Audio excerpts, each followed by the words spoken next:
Warning! Warning! This podcast is not for the easily offended. We are two guys that think everything and anything can or is a joke. There is no limits to what our minds may come up with. But understand, these thoughts are all in the nature of comedy, and nothing said here should be taken as gospel. Neither of us are Jesus. Our testosterone is just too damn high, man. Fuck yeah, brother! Anyway, welcome to the show. Prepare to witness a hurricane of humor and thunderous thoughts as we take conversations on a whirlwind to the limits. Hell yeah, brother. I don't care about humor. Sam, without humor, there's only Hitler. Do you think that Tarzan was a virgin whenever he met Jane, or was he clapping monkey ass before that? AIDS. My last name may be Todd, but I'm no retard. Whoa. You look like a guy that only watches Simpsons porn. You're a fucking homosexual. You know me, Sean Connery, dude. You Dude, nothing wrong. from his grave. Give me a Ouija board. Let's talk about bitches, Sean. Hanging out with me is like a ride on the Titanic. You didn't expect it, but you're getting wet. If I'm in Bangkok and get fooled, but I don't hate it, am I bisexual? What if I texted you something like, Daddy, I'll throw it back on you? If you ever text me the words daddy, I will block you. Of course the conspiracies about the Jews are real, because their Holy Land is called Israel. And treat her like a Twizzler and twist her up in Naked Twister. What you're gonna do is you're gonna go to clapcleats.com. Promo code Hurricane of Thoughts. That's Thoughts, THOTS.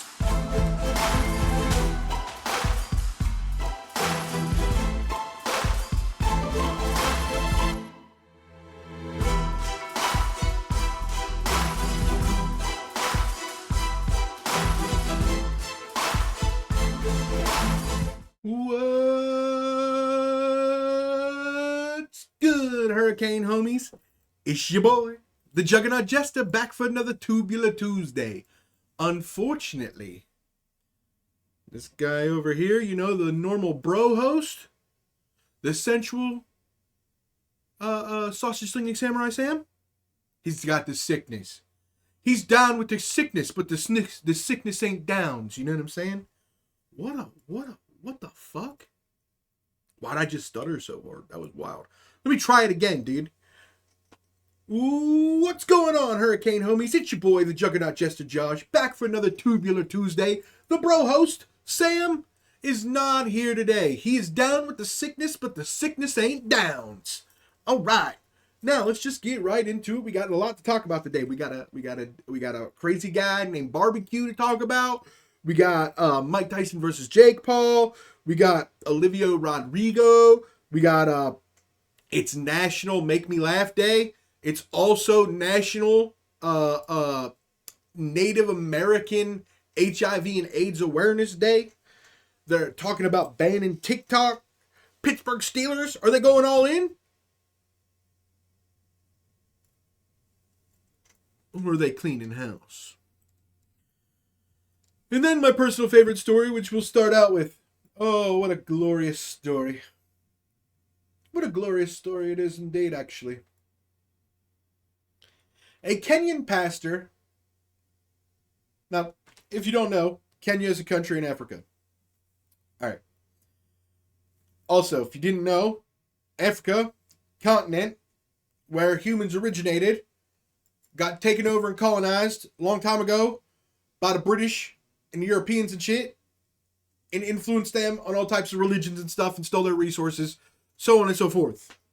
Okay? This guy has been claiming to be the new Jesus Christ for a few years. And he's amassed a small following. Now, I didn't get too busy into the details of how big a small following actually detailed, because what I read next. Well, this guy in Kenya, who's a pastor, who's claiming to be the new Jesus Christ, has now went to the authorities for protection because the community that he's cultivated has vowed to crucify him on Easter so he can come back 3 days later to prove he's Jesus. What? That's crazy. That's crazy, to be honest with you. Holy fuck, these glasses really mess up your eyes, yo. But I do look fresh as fucking on dog, for reals. What's up, dude? Alright, so this Kenyan pastor who's been claiming to be Jesus in this small, like, I don't know how big the population of Kenya is. Hold on, let's go. Population of Kenya. 53 million. Okay, 53 million ain't too bad. How big is Kenya?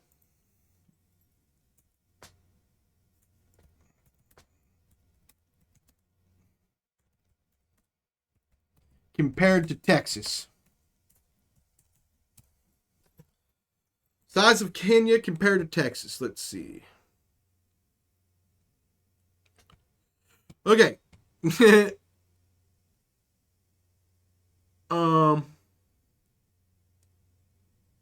So they're, according to this map, they're kind of the same size.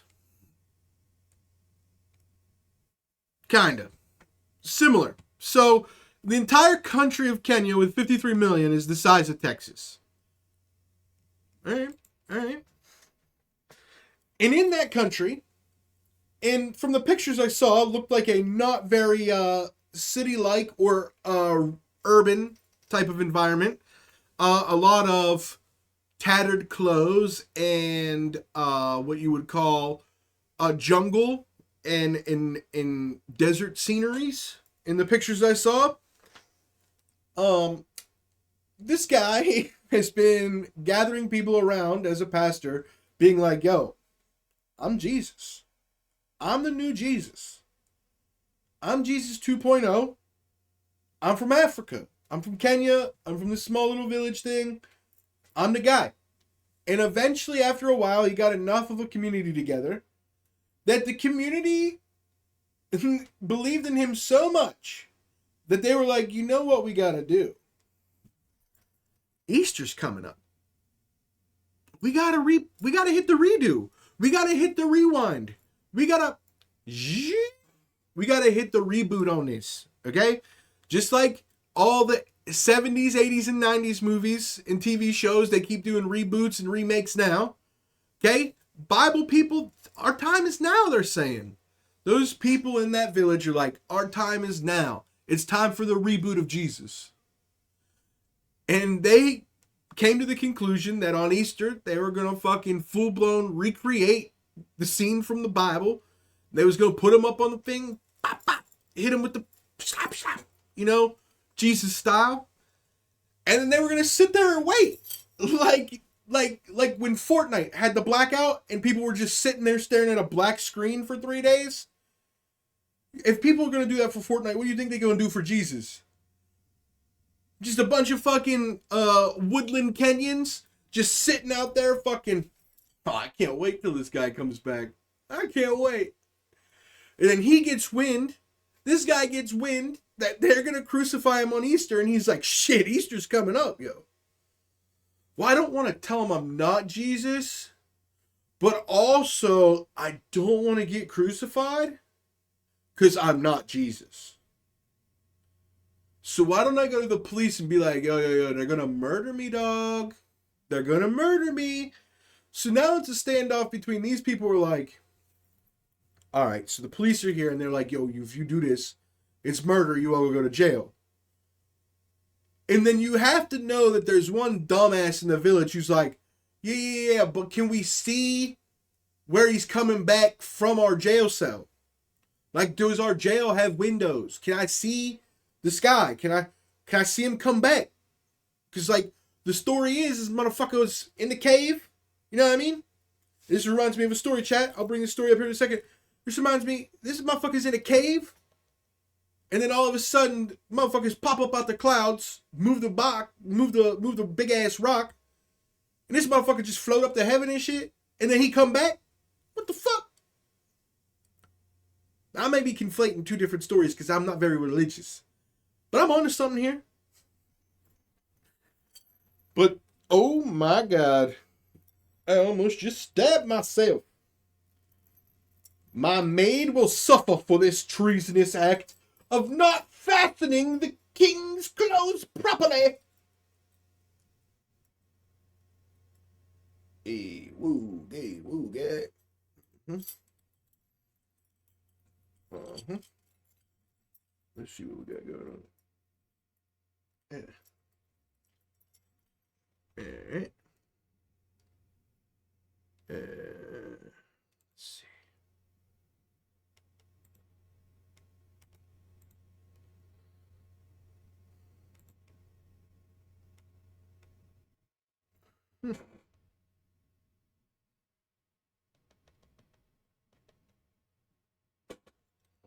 Word up, power to the people.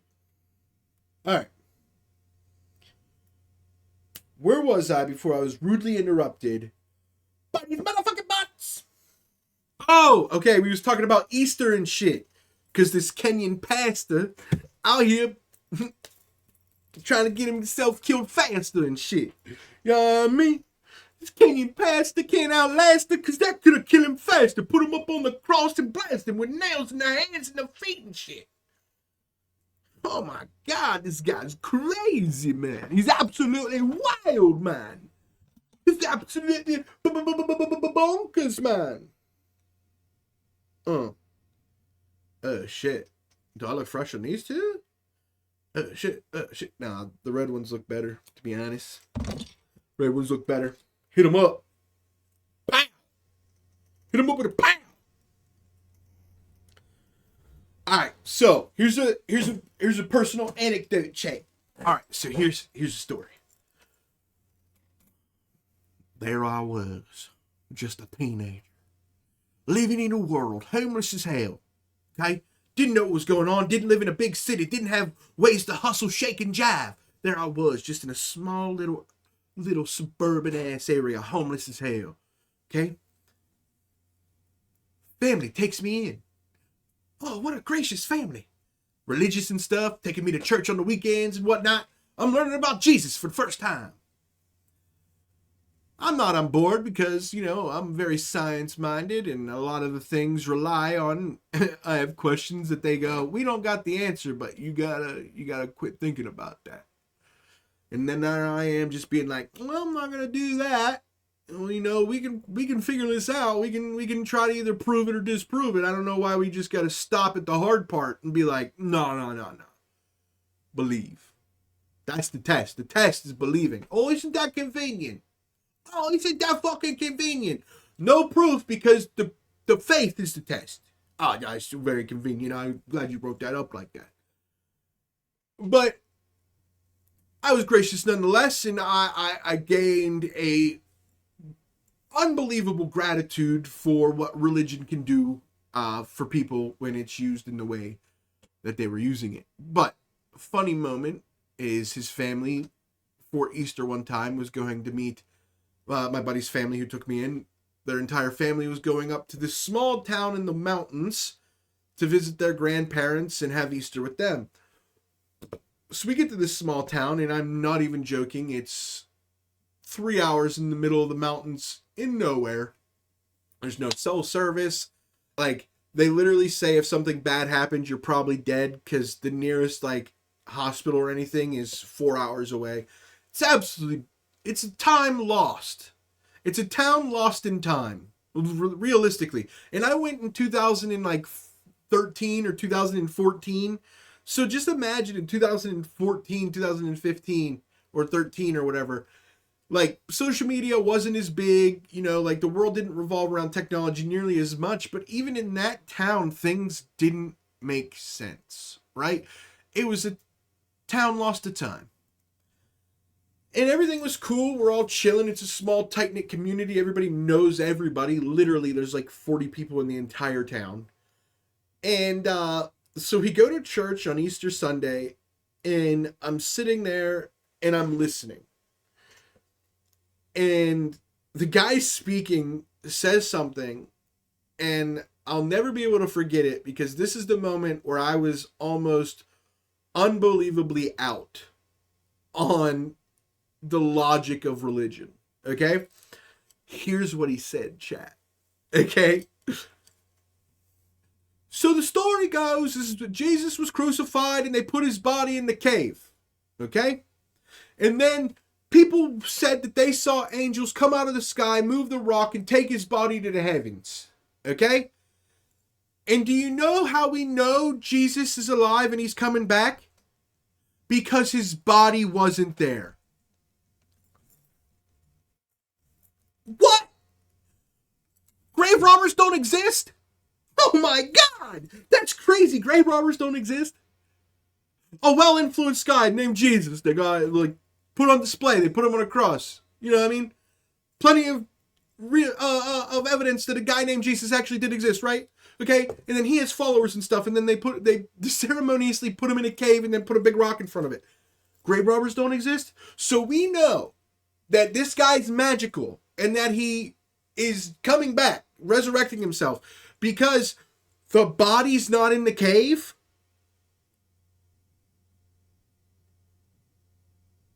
Rain check, please. Hey, check. I'm out.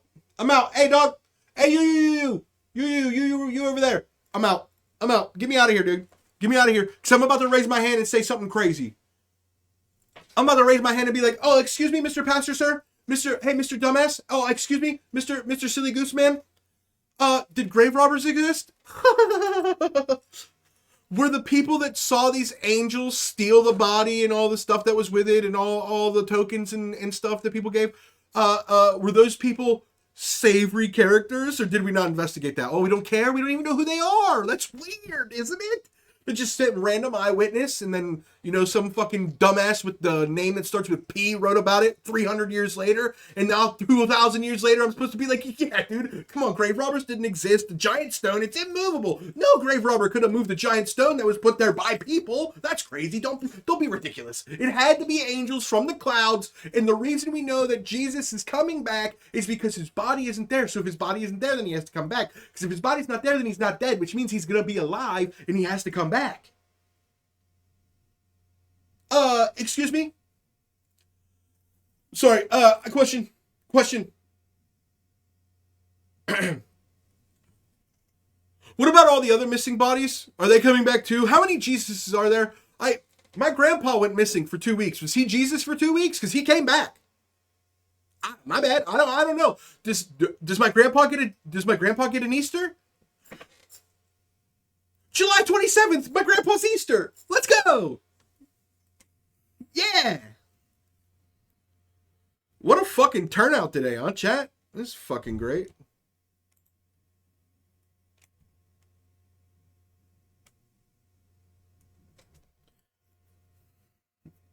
Yep. So, there's that. So that's my story about Jesus in the small town in the mountains. That was one of the moments where I was like, what? Come on, man. What do you mean, dude? You don't believe in grave robbers and shit? We don't believe in grave robbers?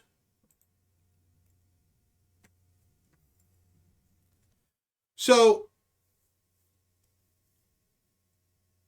I guess I could tell the other one. I feel like I've told this one before, but it fits. Here's another situation where I was with that family. And I was part of the youth group, as people do when they're young, and they're now living in a family that goes to youth groups and stuff. So I'm in a youth group, and I'm not gonna lie, it was a lot of fun. I learned some stuff. We watched Passion of the Christ. I fell asleep. We went on this trip to a thing called Acquire the Fire.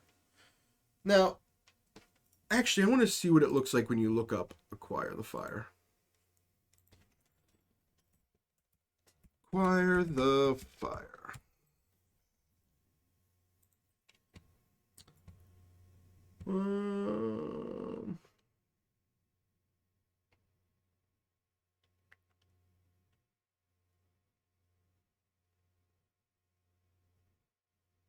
Okay, so youth group Acquire the Fire is now done. They're no longer doing Acquire the Fire. But it was a thing. Okay, so there was this thing called Acquire the Fire where youth groups from all over the eastern seaboard of the United States would come together in a city, and they would hold a 27-hour, like, giant, like, Jesus Palooza thing. Okay? And indeed, it was cool, but also, if you're not, like, fully on board, like, you feel like, now, I don't know if, like, you feel out of place. Because, like, me personally, I'm with people I know believe. And everybody I'm running into seems like they also believe. And I'm the one in my brain being like, I'm doing this for my friend. I'm on the fence leaning towards bullshit. Okay? Like, I'm on the fence leaning towards this shit don't make a lot of sense to me, but I see the value in it, and it seems to be doing a lot for my friend's family, and they're really happy people and good people. So, like, can I knock it that much? Like, I'm on the fence. I'm teetering, okay?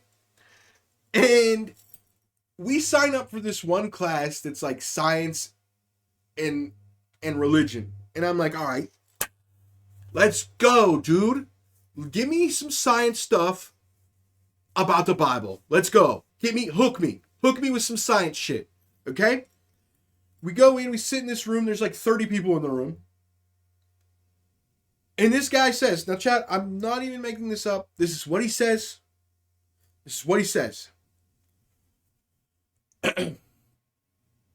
How many of you in here have heard of evolution?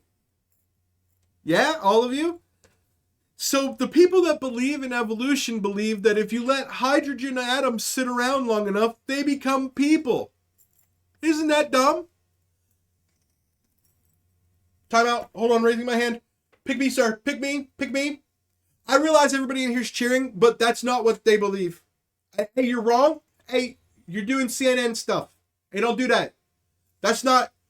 I believe in evolution. Appendixes, you know about those? We evolved to not need them anymore. That's... Evolution's real, and I don't think that has anything to do with hydrogen. You might as well just say, hey, people that believe in evolution believe if you let atoms sit around long enough, you no longer need an appendix or whatever. Hey, dude, you're not making a lot of sense. You're skipping too many steps. Okay? You're starting too many steps forward. You're going with the Darwinian thing of, like, that dumb thing that everybody likes to teach. Where it's like the monkey becomes the person. Like in the Artemis Fowl or the Animorph book covers from our childhood. You believe that? That's not what they're saying, dog. You see, that's the wrong one. It's like flat Earth versus hollow Earth. One of them's way more plausible than the other one, so they pushed the non-plausible one. So all the people were like, dude, moon's weird, right? Moon, sun, same size, different. Dude, Earth's flat, dude. Swear to God, dude. Ice wall and shit. Instead of being like, I mean, there actually is a cave in China that's 280 square meters of open space that has its own ecosystem and has rain inside of the cave because but that's neither here nor... Wait, what? Let's go back.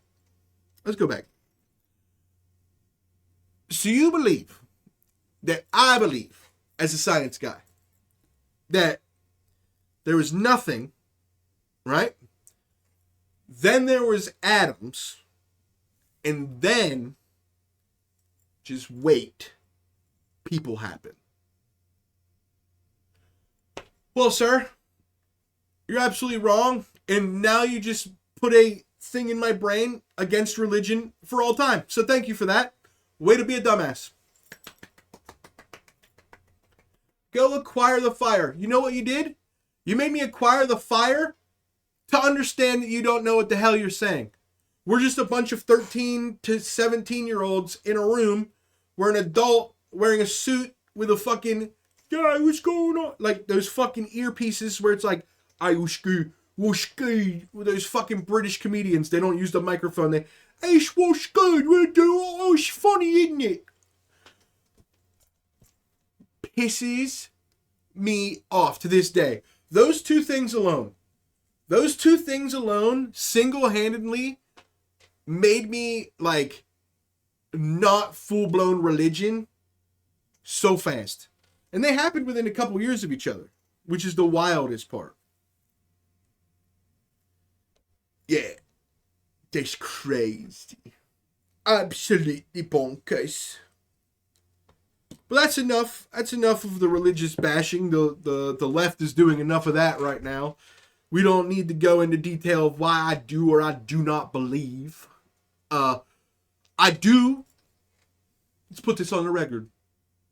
I do believe, for a fair, if not a great amount of humans, religion is both useful and important and helps them find happiness. Used in the wrong way, mass murder campaigns. As we could see in Israel-Palestine. Very interesting stuff. I'm not getting into that. I don't talk about the JOOs no more. Because every single one of my accounts is banned. Or shadow banned, at least.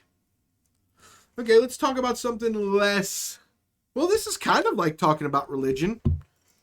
Especially when you're talking about the Pittsburgh Steelers. It's kind of like a religion. Football really is like a religion.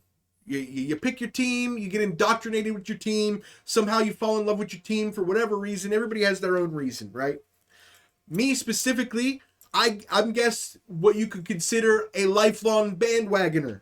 And what I mean by that, chat, is technically I fell in love with the Pittsburgh Steelers, not just because I live in the radius of the Pittsburgh Steelers, but because when I started liking playing football in high school and liking watching football, the Steelers, the first year I started watching football, played the Seahawks in the Super Bowl and won. Then we went on just 2 or 3 years later to beat the Cardinals in a Super Bowl, and then just 2 or 3 years later be in a Super Bowl against the Packers.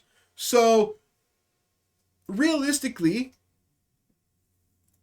I'm like a bandwagon fan because they were great, but now we're not so good, but we might be this year. But I still root for them, even though I'm in the area. So if they weren't good when I first started watching football, I don't know if I would like them. Here's my argument against myself. I still like the Florida Gators. To this day, I still like the Florida Gators. And you're asking, Josh, I thought you said you live in the Pittsburgh Steelers area. I do. I like the Florida Gators because of Tim fucking Tebow. The same time I started watching football was the same time Tim Tebow started running his religion. Whoa, what a tie-in! All over the college football field, leading Heisman campaigns and national championship victories. And by golly, George, if one of my 3 high school dreams wasn't to be good enough at football to play for the Florida Gators, and that dream never happened, unfortunately. But nonetheless, I still like the Gators to this day. They haven't been good. They haven't been to a national championship. They haven't fucking had a superstar other than Anthony Richardson. And he wasn't even that great when he played for the Gators. He's actually looks like he's going to be better in the NFL, which is wild. But I still like them to this day. Here we are, 10 plus years later. I'm still a Gators fan, if you will. I don't watch any of their games or anything. But if I were to buy some college football gear, it'd probably be Gators or, West Virginia, and that's because of Geno Smith. Shout out Seahawks! I'm glad you got Geno. Didn't get that Super Bowl, but got Geno. So, there's that. And then, so if the Steelers weren't good when I first started watching football, I could have been a Patriots fan, chat. I was on the odds end of being a Patriots fan, probably.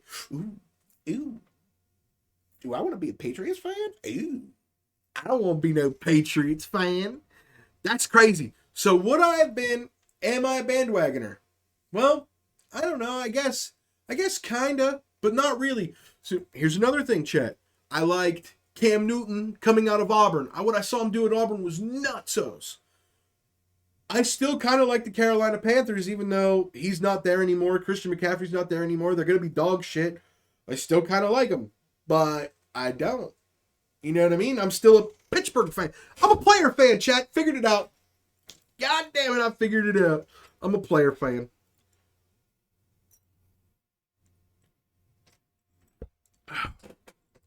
But now that we got that all out the way, the Steelers this year. What an uncharacteristic offseason. So long as it's not the Cowboys. Big facts, bro. Big facts. So the Cowboys, it's funny you say that, I just watched a video earlier this morning. The Cowboys Stadium is like the most expensive stadium ever built for American football. And in their lobby, they have multiple AI things. Like there's an AI picture thing where you stand there and the AI takes a picture with you with like the players. Like you get to pick them. Like I want this guy, and this guy in my picture. And then you go stand in the thing and then the picture prints out and it looks like those 4 guys are hugging you in the picture. It's wild stuff. But they also have a question robot that you can ask it any question related to football at all. And the one dude took a video of him being like, all right, AI robot, what do the Dallas Cowboys need to do to win a championship? And the robot paused for a decent amount of time and goes, it is very hard to say. Maybe they should try getting an all-new team, all-new roster and all-new coaching staff. So this guy was like, so are you saying that this coaching staff and this roster has no chance of winning? And then the AI goes, well, I have no reason to believe they will. Dude, the Cowboys Stadium's own AI says they won't win a championship. It's good stuff. But the Steelers this season, like the Steelers for as long as I've been a fan, which is going on about 15 years now, so over a decade. The Steelers have stuck to one thing, and that's their old culture. Their culture. For a while, we were the only team with 6 Super Bowls. We were kind of the America of the NFL, where we were like, well, our way works, so we keep doing it. And so, unfortunately, over the last few years, we've seen an unbelievable decline in the ability of Pittsburgh to perform well in the playoffs. And we could backtrack a little bit, and I could talk about my dream, how I'm almost fairly confident. I am unbelievably confident that if... What's up, the crazy Sparky? I am super confident that if Le'Veon Bell stayed with the Steelers and just signed that contract, and Antonio Brown never went crazy, and we had those 2 players for 2 more years, and then we got TJ Watt, and we got that defense from a few years ago, and we had the offense with Big Ben, with Antonio Brown and Le'Veon, and then Najee Harris to back him up or whatever, and then we had TJ Watt. There's no way we don't win a Super Bowl with that team. There's no way we don't. But Le'Veon Bell got greedy, Antonio Brown went crazy, and Ben Roethlisberger's arm turned into a fucking noodle. Okay? But our defense is a championship quality defense. And to be honest with you, our offense sucked so bad, it was crazy that our team was even in the playoffs. It didn't even make sense. And the Steelers never do free agency moves. We never do trades. We never do anything wild. We're always like, we're going to draft, we're going to build from within. We're going to draft, we're going to build from within. And I think that at the end of the season, when the new young owner, Art Rooney died, so now the new owner, he's like, nah, enough is enough. We're going back to winning. We need to be the top of the heap again. We have a championship caliber defense. Tomlin, I'm telling you, this is your last chance, bro. You got 2 years left on your contract. Get it done. And what did they do? They went out and completely changed the entire quarterback room. Now, Chad, understand. We had Terry Bradshaw, 4 Soupies. A little bit of an in-between. Okay? Like 10 years or so. Then we got Ben Roethlisberger. 3 Super Bowl appearances, 2 wins. Okay? We were looking at another 10-year drought of quarterback play. It was going to be ugly. Kenny Pickett is not the answer. I'm so glad he threw a little hissy fit. Kenny Pickett, they brought in Russell Wilson, and I'm upset. Trade me. Because he thinks he deserves to be a starter. Hey, bruh, you had 25 starts, 13 touchdowns, 13 interceptions. That means you only threw a touchdown once every other game. Once every other game you threw a touchdown. And in most likely the same game that you threw a touchdown, you probably threw an interception.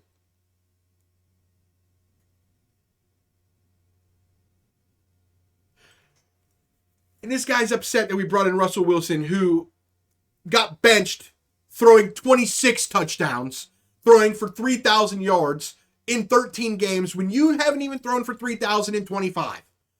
Oh, who we gonna blame, dog? Who we gonna blame? Huh? Who, bro? Who we gonna blame, dude? You got fucking Canada fired. I didn't like him, so I don't really care. But you got Canada fired, still didn't produce. Mason Rudolph comes in. Nobody believes in him. Dude, nobody believes in him. The Tennessee Titans signed him. They don't believe him, and he's fucking third string on their team, too. And he comes in and makes the team look good. What's up with that, bruh? And then we bring in Russell Wilson. Wild. I dreamed about this 10 years ago when he was playing crazy for Seattle.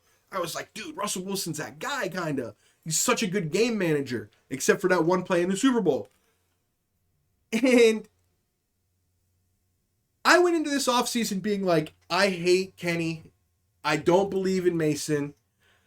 And who's the fucking other dumb fuck? Trubisky. Oh, fuck that guy. You know what I mean?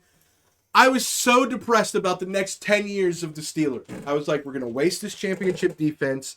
Our team's not going to perform well. Tomlin's going to get fired. We're going to get a new coach. That guy's going to get criticized like a motherfucker. You know, it's going to be a whole thing, right? Like, I was literally thinking at the end of last season, we are in the dark ages of Pittsburgh sports. The Penguins are fucked. The Pirates have been fucked since Clemente died in that plane crash. You know what I mean? It's unreal. We're looking at a dark age. The City of Champions is looking at a fucking blackout. And then this season, they were like, no, hold up. Quarterback room, get out of here. Brought in Russell Wilson, Super Bowl champion, 2-time Super Bowl appearancer. Coming off a year where he did twice as good stat-wise as Kenny Pickett and still got benched in December because the coach Sean Payton hates religion or some weird shit. I don't fucking know. And then got Justin Fields. Justin Fields. If you could have told me before this offseason we could have had Russell Wilson or Justin Fields, I would have said trade away a lot of things. Give away a second-round pick, a third-round pick, next year's second-round pick. Give away Kenny. Do whatever it takes to get Justin Fields or Russell. We got Russell and Justin Fields for a fucking third-round draft pick at most? Oh, man. Ideal, perfect scenario. Russell's got 2-3 great years left in him. Justin Fields, after the debacle with the Bears and his injury, he needs a year or two to develop to be his true potential, I think. I'm no expert, and I'm white. I'm sorry, Rashard Mendenhall. Okay? But ideally, Russell comes in. We have a championship caliber team. We use his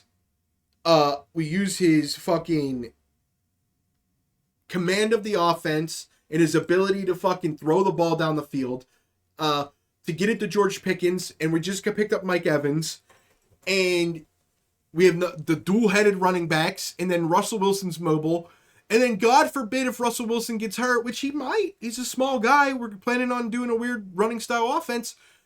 We have Justin Fields to back him up, who in 10 years could end up, what up, Mento G? What's good, bro? Just talking some Steelers off-season out moves out here. You know, I'm a Steelers fan for the most part. I love players. Let's be clear, I love players, but I'm a Steelers fan at heart. And dude, the Steelers are getting me bricked up this offseason, my man. They're getting me bricked up. Dude, dream scenario. Russell comes in, wins us a Soupy, retires after a Super Bowl win, and Justin Fields is ready. Oh no, angry Pepe Frog. What's your team, dude? What's your team? What's your team? Who you be rooting for?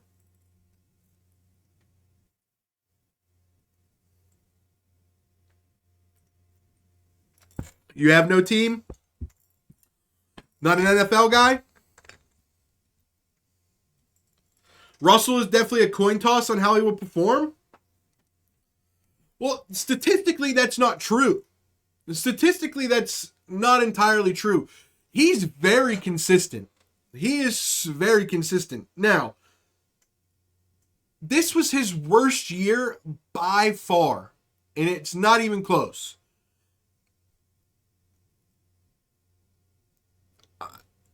I really do have to head out.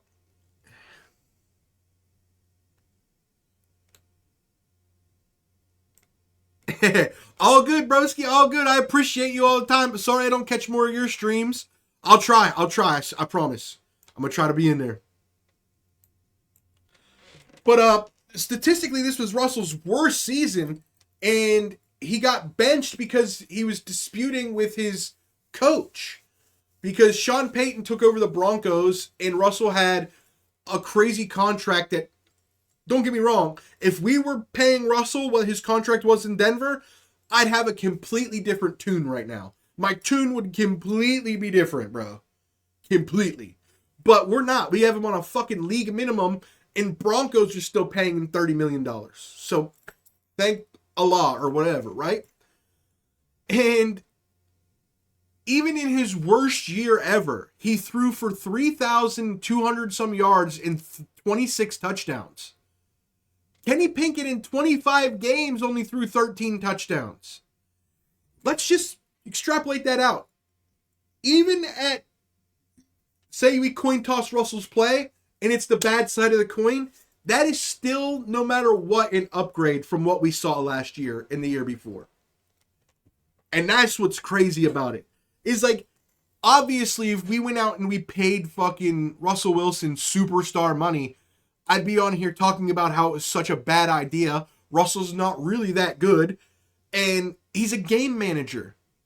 But we're not paying him any money.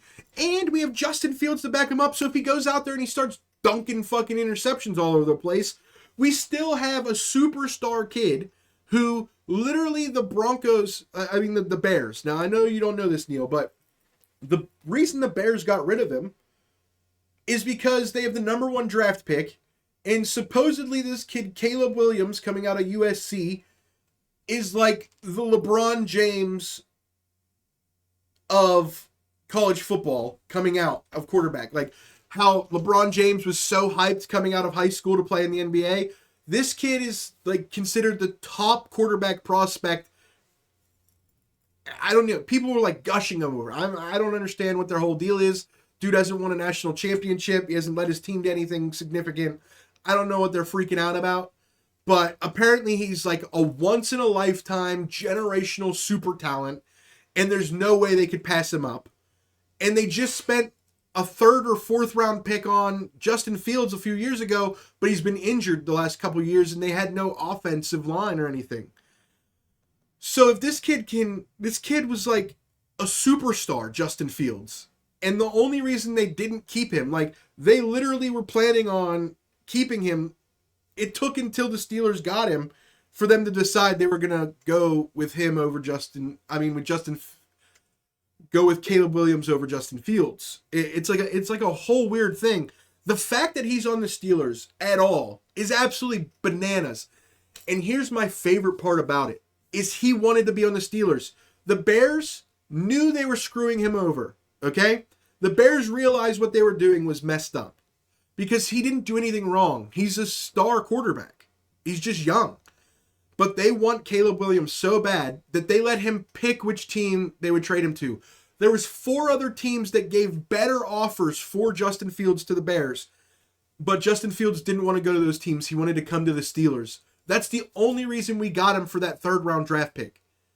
Like, in all realism, we should have had to give up our 1st round draft pick for him. It's so bonkers. This, literally, as a Steelers fan, it seems like it's Oh, it's fucking scripted. God damn it. Pissed. Pissed, chat. Pissed. Pissed. Pissed. Sam was right all along, dude. God damn it, dude. You can't have Steelers, the second most grossing franchise in the NFL, not be seen as being a viable Super Bowl contender. The Cowboys haven't won an NFC Championship game or been to a Super Bowl in 30 fucking years, and every season at the beginning of the season they're still talked about like they got a chance.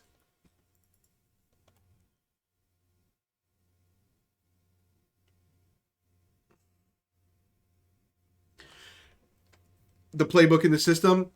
Well, yeah, the thing with Wilson is that he doesn't seem to be a big drama in the locker room when it comes to, like, the offense. Like, the offense really has never had a problem with him. The only people you ever see coming out against him are defensive players. And it's always, like, weird stuff, like he's too religious, he's too nice, like, he's fake. But, like, if the dude is super freaking religious and he loves God and like he just wants to spread happiness and love or whatever, like I don't see how that's a problem. George Pickens, if this is a fair assessment or not, I truly believe George Pickens does not give a flying fuck about Russell at all unless he's not getting the ball in his hand. Well, see, that's what I'm saying. That's what I said at the beginning of this whole thing was, are the Steelers going all in or are they cleaning house? Because Deontay Johnson was our number one receiver. We traded him this year when he still had 3 years left on his contract because he was upset. We literally got rid of Kenny Pickett the day he said, I'm not happy with this situation. We traded him away to the Eagles. The day Deontay Johnson was like, why did you get rid of Mason? I told you I wanted him as my quarterback next year. They just traded Deontay Johnson away. Literally what the Steelers have done is they said, okay, we clearly had a breakdown in Steelers culture this last couple of years. We're not dealing with this. Antonio Brown brought in this new age fucking crybaby bullshit. We're not dealing with it anymore. We're going back to the Steelers way. They got rid of everybody who was a problem. So there are no problems other than George Pickens, but George Pickens doesn't have a problem with anything other than the fact he doesn't get the ball. He's just a superstar wide receiver who's like, why don't I have the ball? He's not a drama queen. He's like, I want this guy as my quarterback. I want that guy as my quarterback. Even when Deontay Johnson was going out in the playoff game last year being like, Mason Rudolph is my quarterback, and I don't know why we would switch back. George Pickens was just like, I just want to win the game and be a part of the team. So there's not any, like the defense is so stacked. And we just signed a top 5 free agent for linebackers. So now we have the Ravens star linebacker from last year, Patrick Queen. We have their star linebacker. Their defense was number 1 last year. Well, no, it was top 5. Their defense was top 5 last year. We got their starting star linebacker to go with TJ Watt. And the year that TJ Watt broke the record for most sacks, the person that was on the other side of him rushing was Bud Dupree. Bud Dupree's contract just ended with the Titans, and he's on social media talking about he wants to rejoin the Steelers. So we could have a linebacking core of Alex Highsmith, Bud Dupree, Patrick Queen, and TJ Watt. We could have the most dominant linebacking quartet assembled in the last 20 years.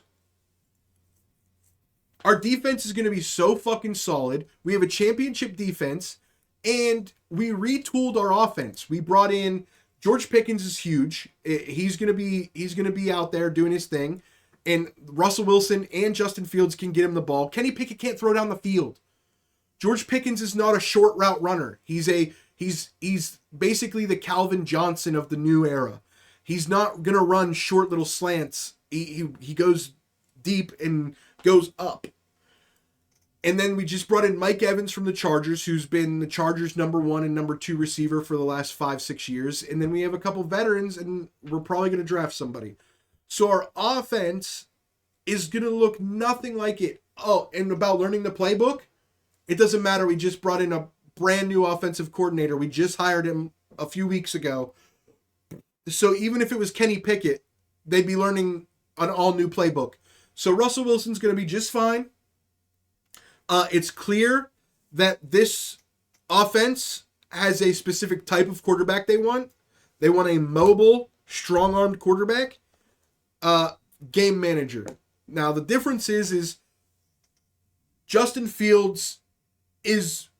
Okay, if we had to put him on potentials, right? Russell Wilson's top potential is here, right? Justin Fields, if he becomes the best version of himself that everybody thinks he could be, is up here. It's nut stuff. Wilson seemed to struggle with the change, especially though. I mean, if you want to call 3,200 yards and 26 touchdowns a struggle, I mean, I'll take it. Also, he had no weapons. Like, I can't even think of the Broncos wide receivers. They have no wide receivers. They've got no good tight ends. He had nobody to throw to. Still threw 26 touchdowns over 3,000 yards. Just last season. If we take his 25 games with the Broncos, because, yeah, Russell's been with the Broncos 2 seasons. Kenny was with the Steelers 2 seasons. If you take their 2-season stats and compare them, it's not even close, yo. I get what you're saying. I'm not saying Russell's going to come out and be a superstar. I think the offense will be an upgrade. The offense is going to be an upgrade. 100%. We made it to the playoffs last year being in the top 5 teams in scoring. I mean, the bottom 5 teams in scoring. Imagine if we could just make it to the middle of the pack. If we could even make it to the middle of the pack. So just think about this. Last year, we barely made it to the playoffs. Our defense won us games. Kenny Pickett threw 13 touchdowns, 13 interceptions. Imagine if Kenny Pickett scored double the amount of touchdowns in the season. We could have even been better in the playoffs. I'm just excited because Russell, no matter what, he's not the forever answer.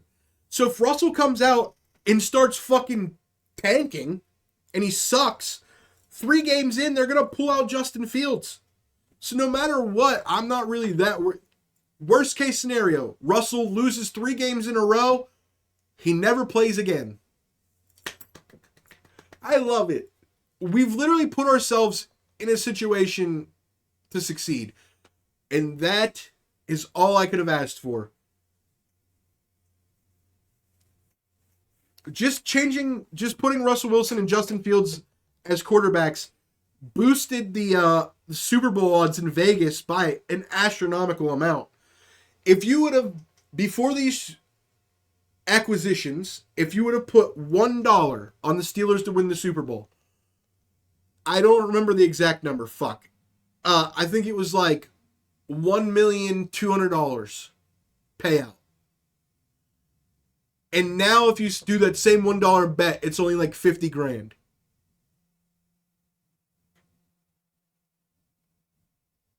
So that's like $950,000 worth of Vegas upgrade to the team. That's crazy. That's crazy. I don't care if Wilson sucks. I'm more pumped about Justin Fields. The reason why I like Wilson is because it gives Justin time to get to where he needs to be. It gives him time to recover from his injuries. It gives him time to learn the playbook. It gives him time to get acclimated to the system. He wants to be a Steeler. He's not going to leave if he's not a starter week 8. You know, I definitely think that no matter what, this is the best this offseason could have worked out for us. There wasn't a better set of things. Nobody was available. Kirk Cousins was only going to bankrupt the team for the next 20 years. That would be a waste. Baker Mayfield, I would have taken him over Russell, I guess. They're the same to me. Baker and Russell Wilson are pretty much the same to me. I don't think they're superstars. They have great games. They have bad games. But if they're on a good team, they win games. So, I guess I'm just in the camp of fuck, this is going to be exciting. Because I was not interested. I genuinely thought for the next 10 years it wouldn't be worth watching a Steelers game.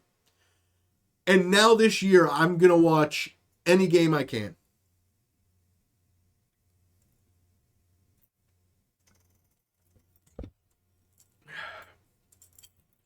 Okay. Now that I did 25 fucking minutes on football, which I don't do very often, actually. This is a unique occasion. I never get this pumped up about football unless it's conspiracy stuff. But, dude, the Steelers got me pumped, bro. But we could talk a little bit about the Mike Tyson versus Jake Paul thing. I'll be quick about it.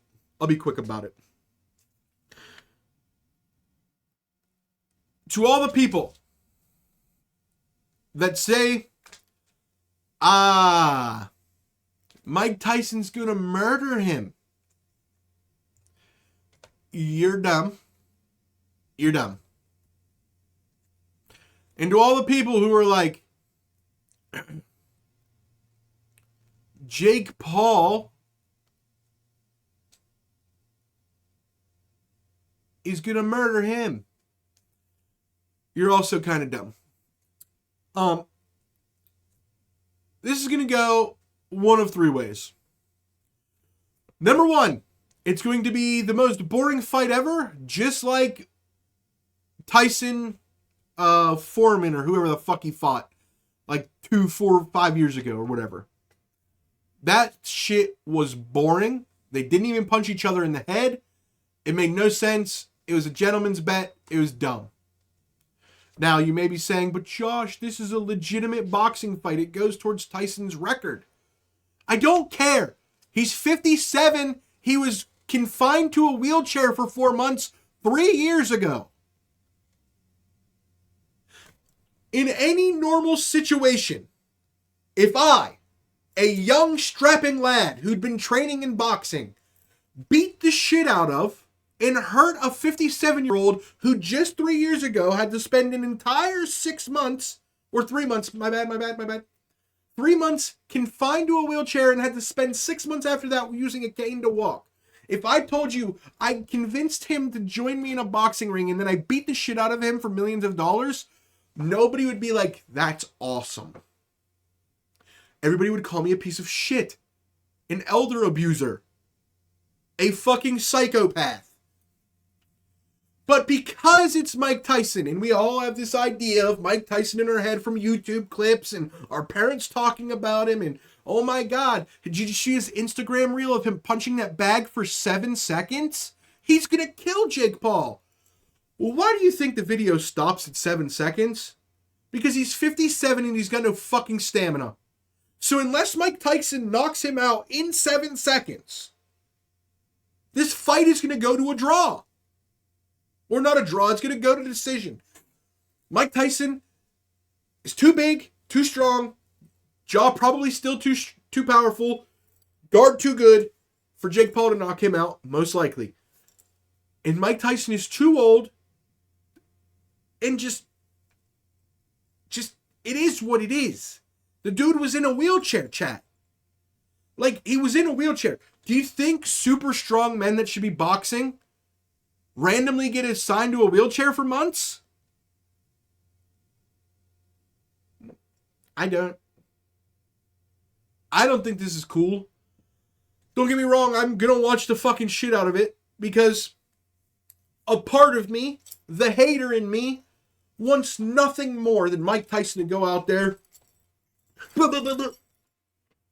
and put Jake Paul into a meme, right? Like the blast off meme. You know what I mean?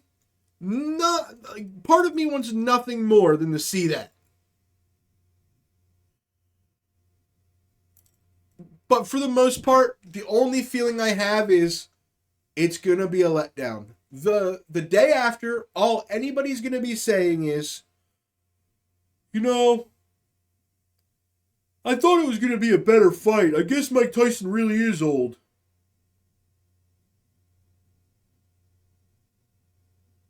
That'll be what it is.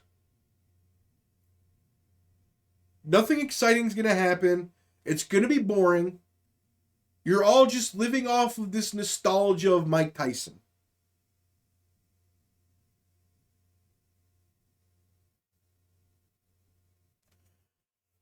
Okay, so this is Neil. I'm with you. This is the thing that, like, I wouldn't even talk about this at all, right?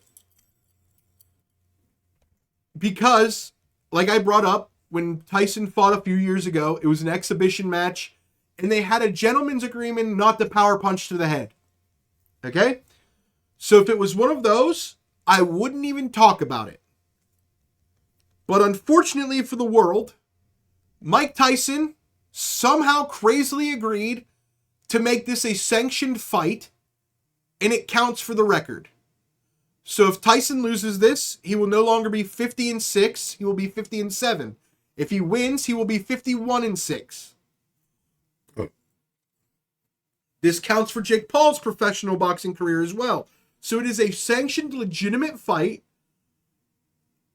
in the boxing world. So, like, this is why it's hard for me to be like, it's gonna be boring. This is why part of me is like, dude, Tyson might actually hurt him. Because if Tyson wants this, there is a decent chance he could fucking go in there and do some damage. If he at all resembles what he used to be.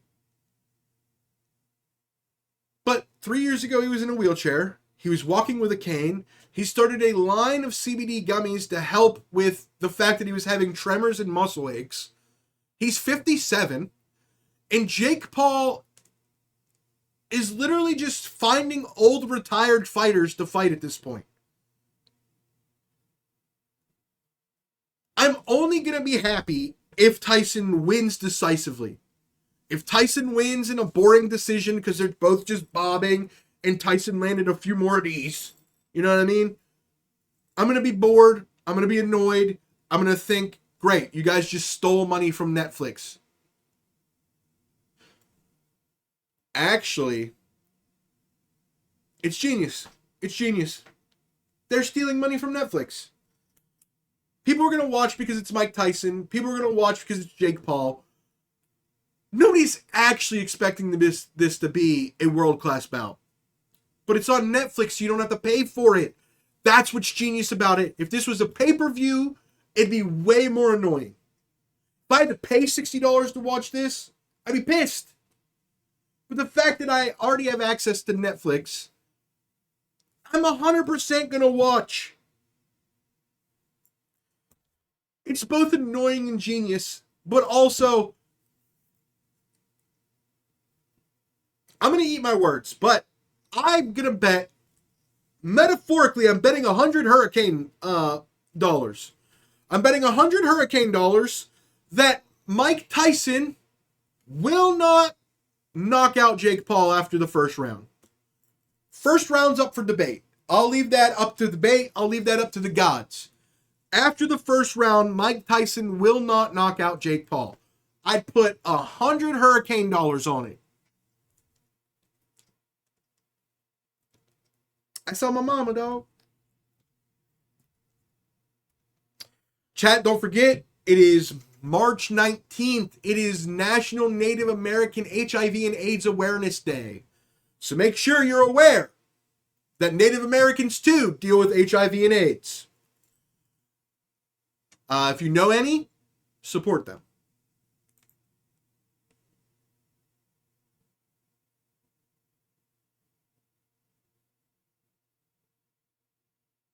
Netflix, yeah.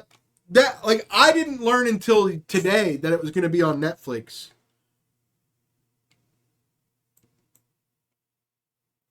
All I know, dude, is if Jake Paul's going to keep this up, he needs Mike Tyson to look good. At least. At least look good for a bit. Because you can't just have it be a super... If you're Jake Paul, this would have been the fight to do pay-per-views for. You're right. This would have been the fight. The Mike Tyson fight would be the fight to get people to pay to watch you do. But since you're doing it on Netflix, you are jeopardizing all of your future pay-per-views on Mike Tyson at least looking decent enough for people not to be like, oh my God, fuck Jake Paul. He only picks people that can't fight. He picks retired fighters. He's a piece of shit. Fuck this guy. I'm never watching any more of his fights. Which almost makes me think that this is either A, his last fight, or B, Mike Tyson really is going to put in some work on this fight. Because if you're Jake Paul and you're making all these millions of dollars and you want to continue making millions and millions of dollars, Jake Paul is said that he wants to become the first person to ever get $1 billion without investing or some weird shit. I don't fucking know what his whole thing is. But he's admitted he wants to earn $1 billion. You can't do that if Mike Tyson just goes out there and looks old and you just beat up on him. Nobody's going to buy any of your fights after that. This is interesting. It's now making me think more weirdly about this fight. Like I said, I truly believe anything could happen in the first round. First round, throw my money in the air, let a gust of wind take it away. You got no idea what's happening. Could land right back on my feet. It could land somewhere far away and I'll never get it again. But after the first round, from the second to the end of the fight, I would bet a king's ransom Mike Tyson is not dropping Jake Paul. And I hate Jake Paul. God, so annoying that this guy is so famous and rich, and his brother's so famous and rich. And why is his brother so good at WWE? Pissing me the fuck off. I watched one WWE event on Peacock because I'm like, wait a minute. Logan Paul's the United States champion? I need to see this guy in action. And I'm like, oh, I bet it's just the WWE being like, we need to get more young people to watch. So we'll just make him champion, even though he's not good. You watch him and he's in the fucking event, and you watch him in the Elimination Chamber, and you're like, fuck, this guy's good. Pissing me off, bro. Why are you good at this? I want to hate you. You remember the Japanese Woods? Fuck you. But also, damn, that was a crazy good somersault off the cage.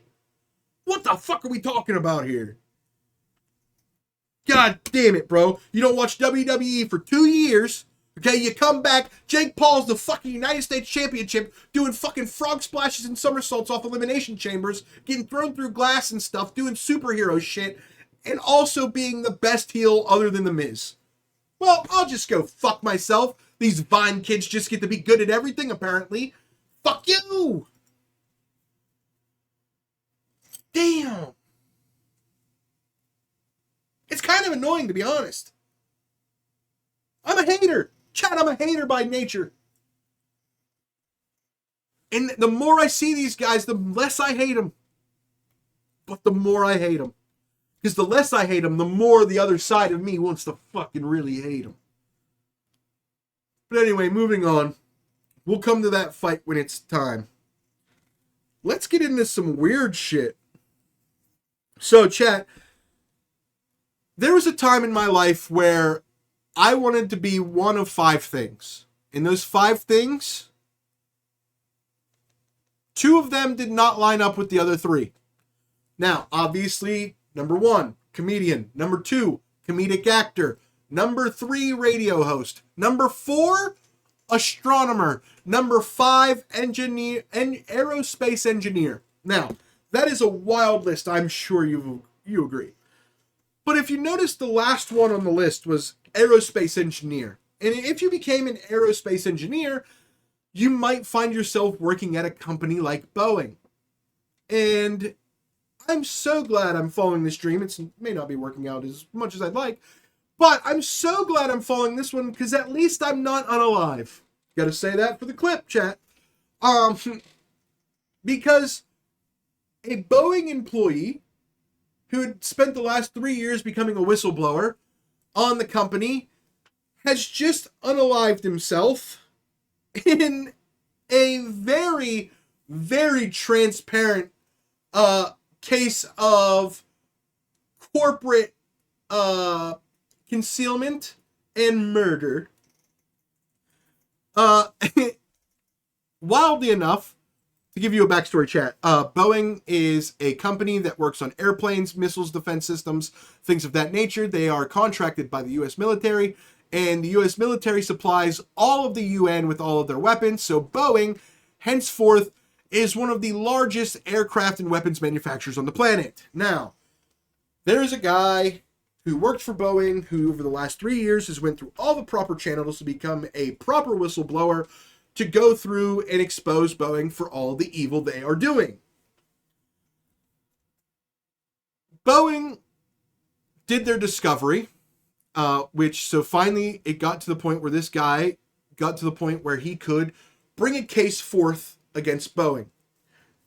And in the legal system, whenever somebody's bringing a case against you, you have the legal opportunity to go through discovery, which lets you have access to everything they are bringing forward against you. Okay? So this guy has been working on it for 3 years, told his best friend, hey, if anything happens to me, I will never kill myself. It's obviously something else.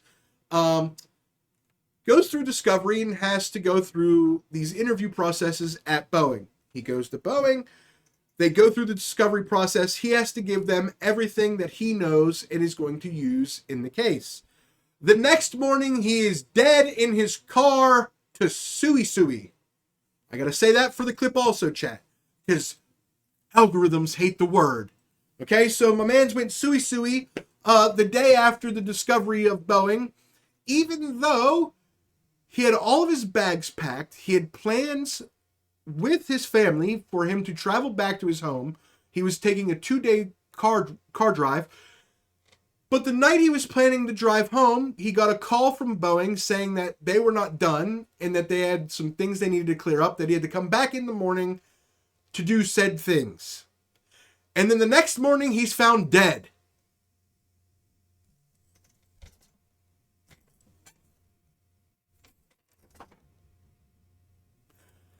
This might be the clearest cut case of a company killing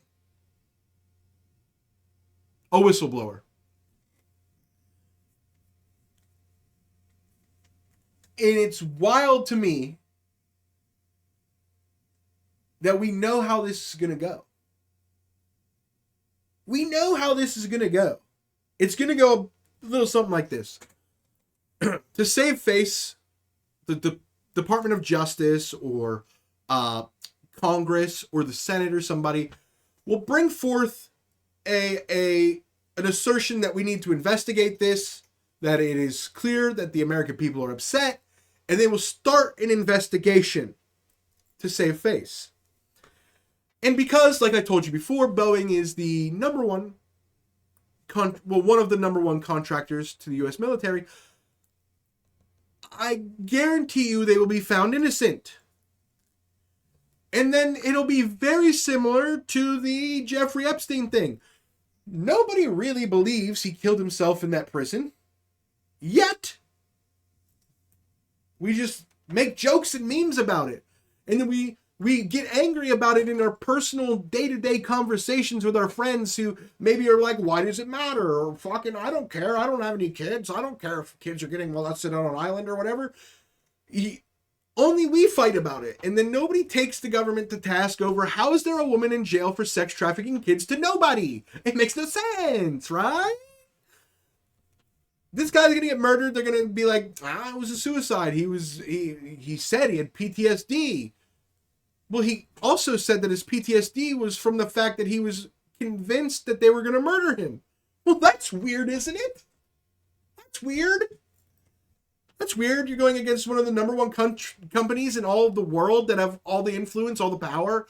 Hitmen on speed dial. You're accusing them of being corporate killers and not caring about human life. And you're convinced that they're going to try to kill you so that you're paranoid all day, which gives you PTSD because you can't even see somebody that looks like a dude in a suit without being like, oh, I'm going to die. And then you die, and then they're like, well, this guy was clearly crazy. He thought people were trying to kill him. That's why he killed himself. He killed himself because he was crazy because he thought people were trying to kill him.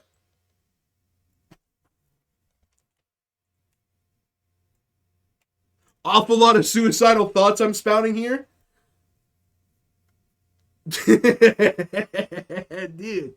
I am not about to commit suey wooey, chat. If I'm dead, chat, if I die, just know that most likely I was murdered. I'm not going to say 100% it was murder because I do be driving reckless sometimes. Might die in a car accident. But I never drive drunk, chat. Never once, never, well, the one time. And I got caught. That's why I'll never do it again. So if I die and it was because of a car accident and they say I was under the influence, they did that. But if I die and they're like, I don't know, dude, he was speeding. It looked like he tried to stop. He lost control, hit a tree. He was alive for like 48 hours in the hospital and died in a coma. There's a 50-50 chance that's legit.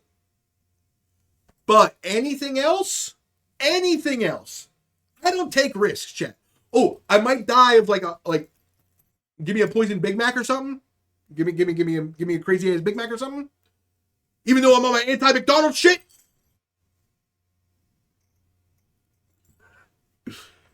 I don't know why I just freaked out on McDonald's like that. Unnecessary. Okay. So let's see. Well, this is a little bit less important in life, but a new study finds the majority of people under the age of 30 watch TV shows and movies with subtitles on.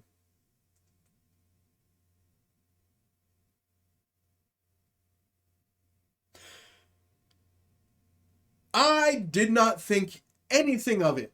I read the article and I was like, oh yeah, makes sense to me. And kept scrolling. Then sure enough, a few days later, I see the same article, but then I see it has about 10,000 responses under the article. And I'm like, well, I gotta see what's going on here. 10,000 responses. Well, let's get into the weeds. And I jump in and I look at all the responses, and I'm seeing the most logical debate I have ever seen on the internet. Just people being like, yeah, no, this is why we do it. And then other people being like, I could see why you would say that, but I do it for this reason. I've never went to a comment section with over 4,000 comments and scrolled for a decent amount of time and saw a civil debate before, except in this one chat. And everybody agreed that the reason this is happening is not because our hearing's worse or because a lot of people were saying that. Like, there would be somebody being like, I think it's because us young people use headphones, so our hearing may be less. Okay? And then people would be like, I understand why you think that. I also use headphones.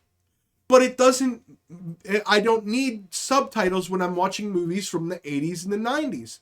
I only need subtitles when I'm watching movies from 2005 and on. So then there's a big debate about that. And then I get to the bottom of it. And an audio engineer pipes up and he goes, guys, I can literally solve this for you.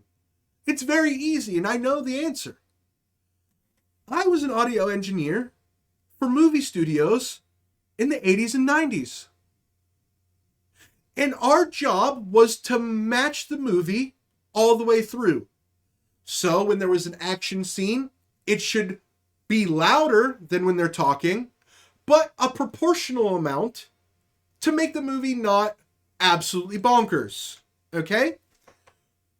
Well, when Hollywood stopped making a lot of money around 2005, 2008, when streaming started, companies had to start cutting money on their films. And one of the first jobs to go was audio balancing. So now scenes are just thrown together in the editing process and the audio levels are all over the place. So that's why when you watch a new movie, there's a dialogue scene, you can't hear what they're saying, hence you need subtitles. Then the next scene, you're reaching for your remote to turn it down because the explosions and the gunshots are too loud. See, before that, it was why are the commercials louder than the movie? But now it's, why are there scenes in the movie that are louder than other scenes in the movie? Well, the answer is because they stopped mixing the audio for a pleasurable playthrough experience on a single level of audio. Because that costs money and time. And the moment this guy said it, I was expecting people to be like, fuck you, I live my truth, kid. And everybody was like, oh my God, bro, how did nobody know this? And there was 1,000 comments of people being like, thank you for explaining this. It makes so much sense.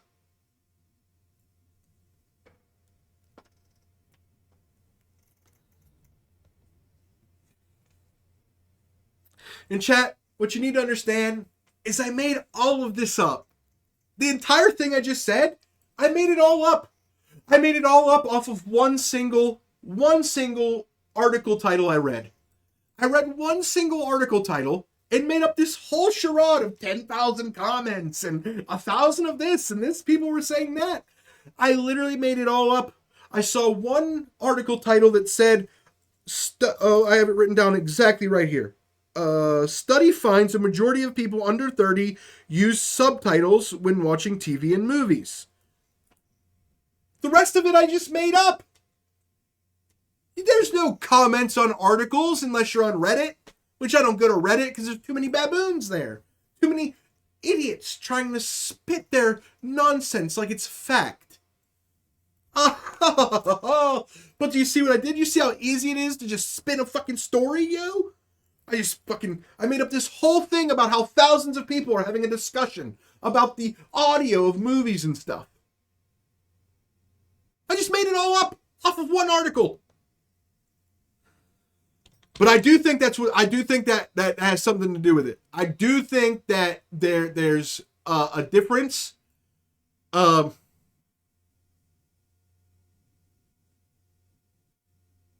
only people offended by subtitles are people that can't read or use words quick enough. Well, I didn't say anything about people being offended about subtitles. It's just a weird thing that it is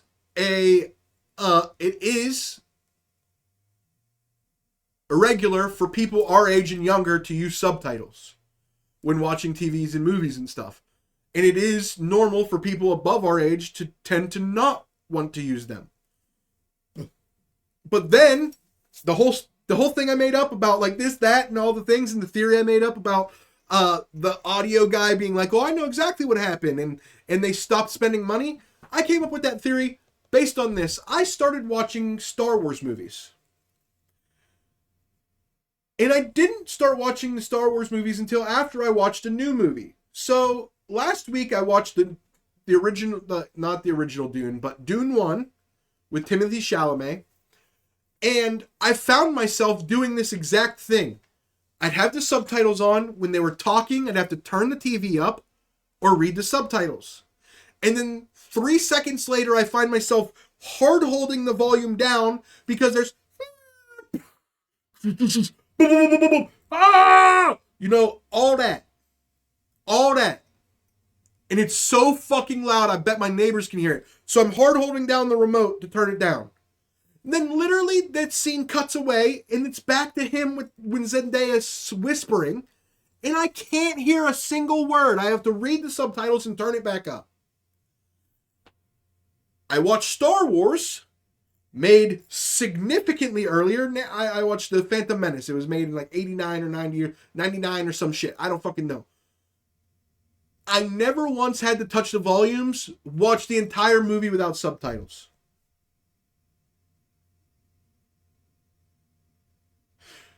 So understand that my brain, okay, read an article title, took my experience from watching Dune and watching Star Wars, and then conflated it into that whole story.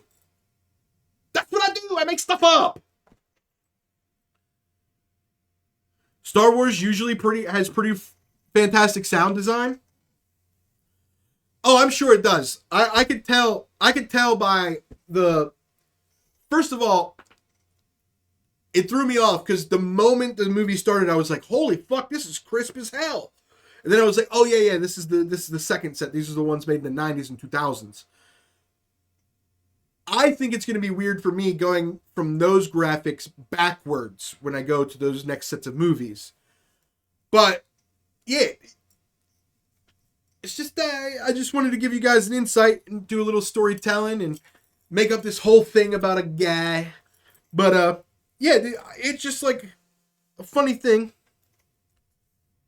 What the fuck?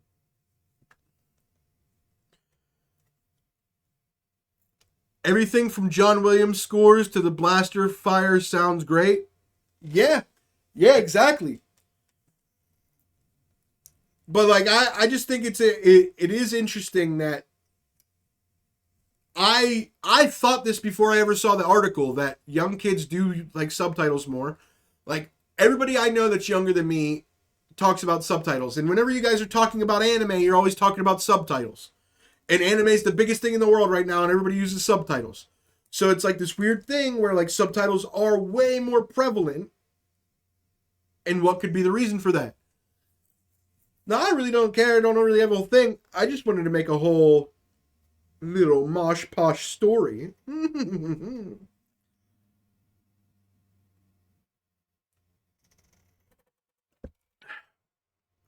also, I wanted to bring up Star Wars!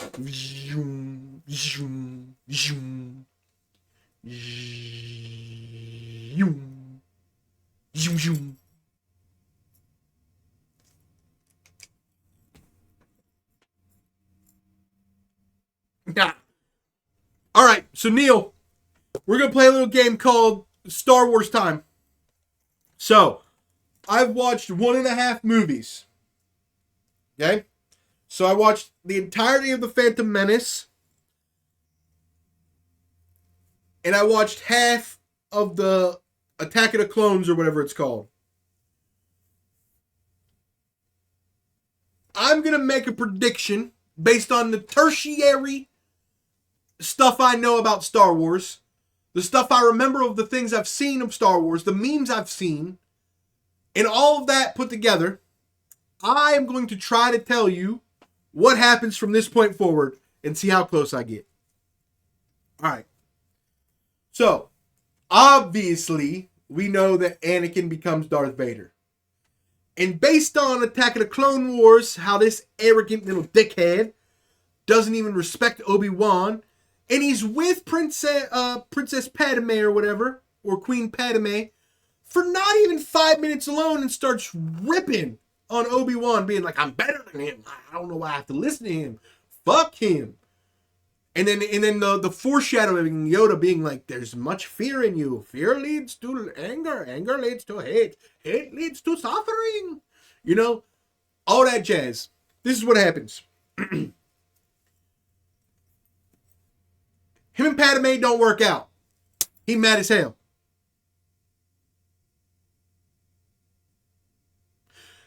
Fear leads, he ends up hating stuff, okay? Hates. Starts fighting with Obi-Wan, okay?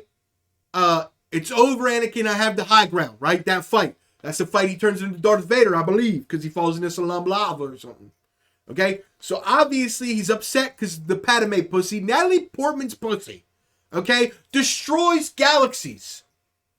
That's facts, I think. I think that's facts. From what I know of 1.5 Star Wars movies, is Natalie Portman's pleasure box, Natalie Portman's beef curtains, Natalie Portman's sexy butterfly destroys galaxies. Okay, so obviously Anakin don't get Natalie Portman. Okay, he don't get the Natalie Portman, and my man's goes on a rampage, starts fighting with Obi-Wan. Obi-Wan has the high ground, doesn't matter. Or it does matter, and he beats him and he falls into the lava, and then he turns into Darth Vader. And he's Darth Vader, but he doesn't want people to know he's Anakin, and he goes on a rampage over Portman pussy, and then he's trying to take out everything, and then who the fuck? Obi-Wan's fighting. Obi-Wan probably wants to fight. Yeah, no. Yoda ends up... hold on. Oh, I know. Anakin finds out Palpatine Oh, no, I got it. Padme gets a scratch on her face, okay? Pisses Anakin off. He throws a temper tantrum. She goes, ew, I got the ick. Get away from me, okay? He's now double mad because he finds out Palpatine was playing the Senate fiddle strings the whole time, so now he's angry as hell. Now he's angry, and anger leads to hate. So now he hates the Senate, he hates the Republic, and he fucking wants to tear it all down. Okay, starts fighting with Obi-Wan, falls in lava, becomes Darth Vader, okay, wants to destroy the Senate and the Republic, starts fighting along the way, he fights Anakin, I bet you he fights Yoda, okay, and then eventually he creates this big ball that looks like like an orb, and they call it the Death Star or something, okay, and then R2-D2 probably helps somebody random fly a plane into a certain area, blow up the Death Star, save the galaxy. Anakin's, Darth Vader's like either dead or not dead. And oh fuck, somewhere Han Solo comes in. Fuck. Technically, you could argue her whispering, "I saved the galaxy." Dude, I don't know what that means, bro. Dude, okay. But anyway, dude, so Anakin goes on. Dude, Anakin, I know he kills kids. There's killing of kids. I know that. I know he kills some kids, okay? Anakin gets the job at Planned Parenthood. Okay, now we're on to the business here. So Anakin is in love with Natalie Portman, aka Padme. It doesn't work out. Something happened with Palpatine. He gets a job at Planned Parenthood, kills a bunch of kids, comes back, starts fighting with Obi-Wan. Obi-Wan has the high ground. It's over, Anakin, but obviously it's not over because the first 3 movies were made first, so you know it's not over. Okay? So then he falls into some lava. He comes back. He's fucking Darth Vader. He wants to destroy the Senate and Republic, and he builds a big star. He builds a Death Star. R2-D2 and Han Solo fucking... Oh, Princess Leia! I know about Princess Leia. There's a Jabba the Hutt. Fucking goddamn it! I gotta put these pieces together. What about Lando? Okay. This is gonna be hard. I don't know any of the original movies, other than what I know from the internet. So, Han Solo meets up with Princess Leia. They're cool. R2-D2 and Han Solo want to do some shit. They run into a black guy. Han Solo's like, "What the fuck, a black guy?" And then that guy gives him the Millennium Falcon. Oh my god, that's what it's called, the Millennium Falcon. And then they fly that Falcon into the Death Star. It explodes. Princess Leia has a kid or whatever. And then she puts on some clothes instead of having that bikini where she's chained up next to the giant fat slug thing, right? Dude, I'm nailing this Star Wars stuff right now, dude. I know all about Star Wars. I know it all, dude. I've learned it from the Force. I have the Force in me. I don't need to see the movies. I know about Star Wars, dude. Not to mention, dude, Ahsoka, dude. We almost forgot about Ahsoka, dude. She's in there too. All right. How'd I do? How'd I do, yo? Come on, dude. Give me the fucking hard truth. How'd I do on my Star Wars talk, dude? I'm 1.5 movies in, made big predictions.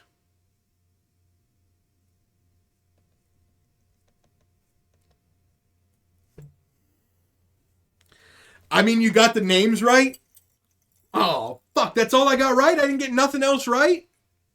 I know Anakin becomes Darth Vader and he hates the Senate or whatever.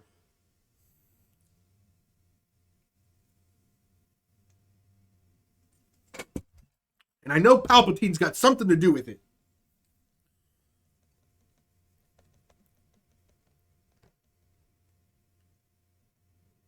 Wait, didn't I see a meme?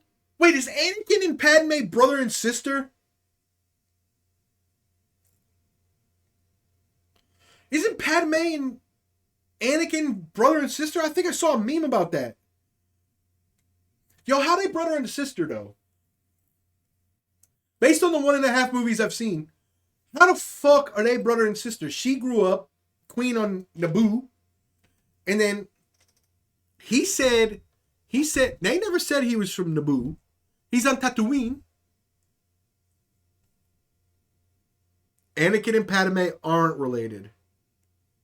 Okay. Well, now I'm more confused about the meme.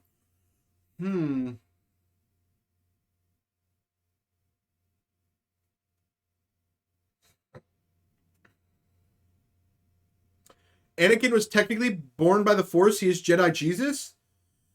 Yeah, but doesn't that kind of fall apart once you start being like, well, Jesus never became Lucifer? Like, that's what this story is Jesus becomes Lucifer somehow.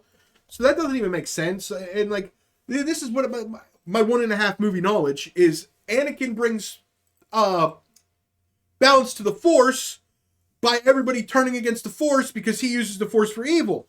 And that makes all the other people that use the Force rise up. And then all the Force disappears until some no-titty, no-ass having bitch named Rey shows up stealing the last name Skywalker. Nailed that one too, chat. Fuck, I'm good at not being good.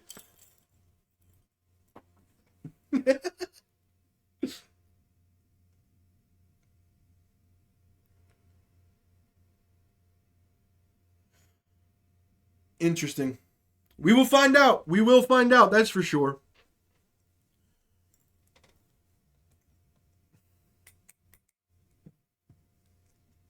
Speaking, I was just telling you about how Obi-Wan has the high ground and Anakin dies in lava but doesn't die. It's where he's reborn as Darth Vader from the lava. Speaking.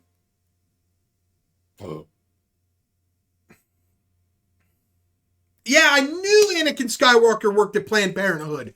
I fucking knew it!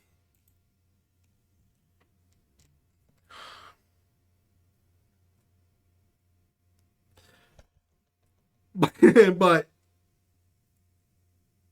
what was I gonna say? He's Darth Vader before falling in the lava?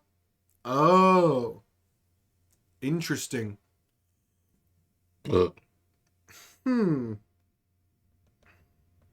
Anyway, speaking of falling in volcanoes.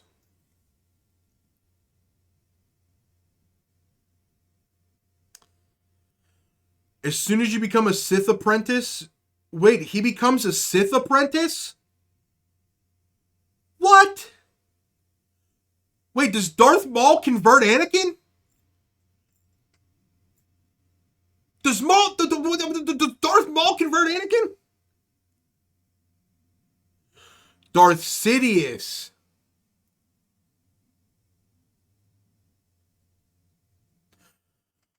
Whoa. Dude. What? What? Okay, consider my mind blown. Tyrannus, not Tyrannosaurus. Darth Tyrannosaurus. Power Rangers. Go! I'm Red Power Ranger. Tyrannosaurus Rex. How do I remember that? I never even watched Power Rangers, really. But low key, dude, Power Rangers... Oh, okay, this is good. This is a good question. Darth Bane? Darth Revan? He's like, nah, dude, okay, I'm out. I'm not have to... Okay, I don't want to know anymore. I gotta keep watching. Chat. Find 4 character groupings. Okay? So, like a group of characters that are known for having 4 of them. And which one's the best? So, there's the Ninja Turtles. There's 4 turtles. There's, the Power Rangers. Is there 4 Rangers or 5 Rangers? Red, blue, yellow, pink. Then they added green, and then black.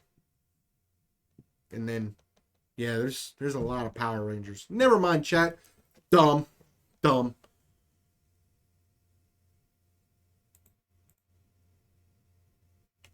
it's not that. Okay, between Teenage Mutant Ninja Turtles and Power Rangers, if you could create your own storyline for the characters, which one do you think has the better base setup to make a fun movie or story?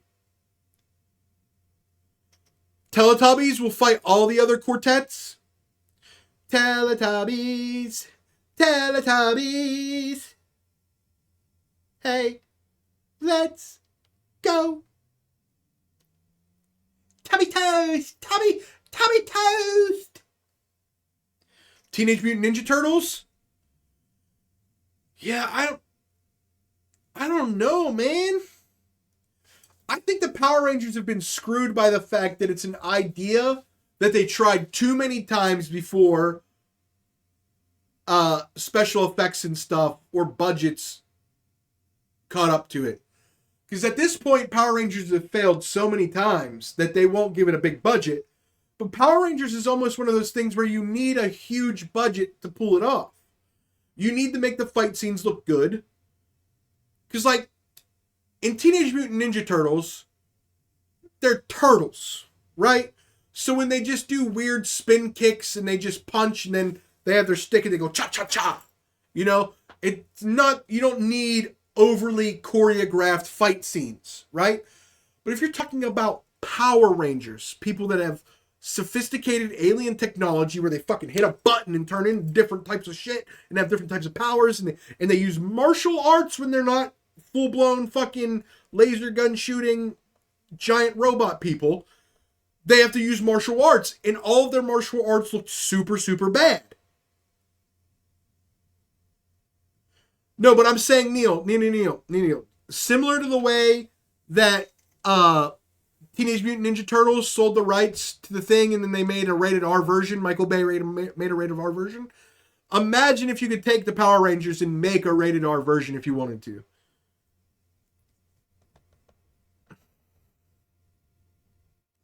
I'm just thinking the idea of 4 or 5 kids that get like an alien technology to become warriors versus some turtles that chemically get transformed into teenage fighting ninjas. Equally both wild concepts. Even though Ninja Turtles seems like a little bit more wild of a concept,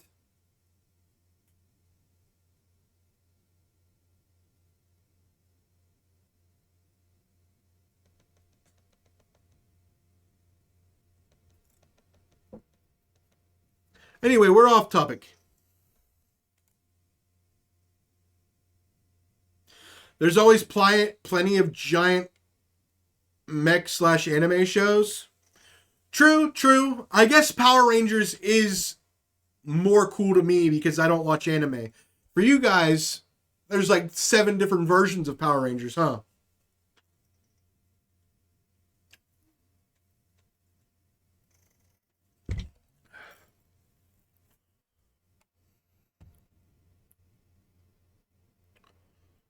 You know what's crazy as hell? Is Luke from Lauren's stream was in my Twitch DMs saying the exact same thing. He was saying, hold on, I'll look it up right here. He was saying,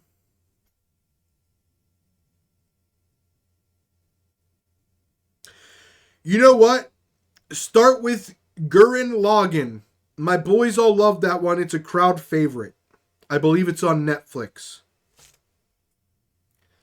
Because I was in the chat once talking about how I don't watch anime. And he was like, you gotta watch anime. And then, like I was saying on the one stream or off stream, that I should start watching anime without telling you guys. And then just come on here and start saying scenarios that are true, but being like, wouldn't it be crazy if they did this? He was saying that I should watch that to get into it. Because it's not too long. It'll probably get me invested in anime.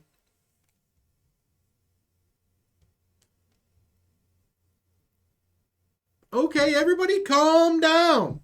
I got other stuff I'm watching right now. I'm watching Warrior on Netflix, which is about the coolest concept of all time. Okay?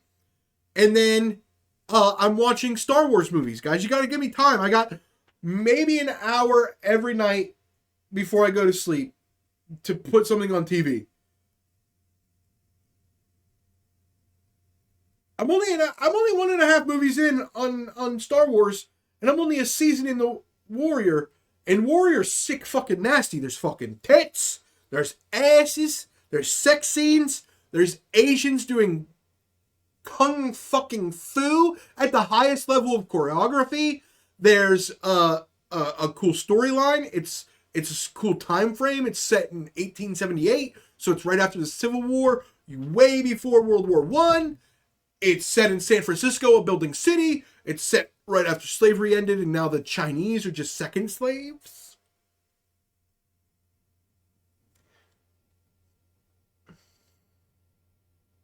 You can watch what you want. No, I understand, Neil. I just really wanted to talk about Warrior, and I had to bring it up. I'm sorry that Warrior has the coolest character of all time, an Irish guy who loves blacks but hates Asians. It's the coolest dude of all time in any TV show ever. He has a speech where he goes, I fought for Abraham Lincoln and I freed the slaves, and I'm glad I did. Those people deserve to be on their own and make their own life choices and work for a wage and be able to choose what they do with their lives. But also, fuck these Chinese people coming over and working for less money. What a fucking cool dude, bro. And then he's also a fire-ass fighter. I heard Warrior is neat. Well, it's neat because it's 3 parts neat.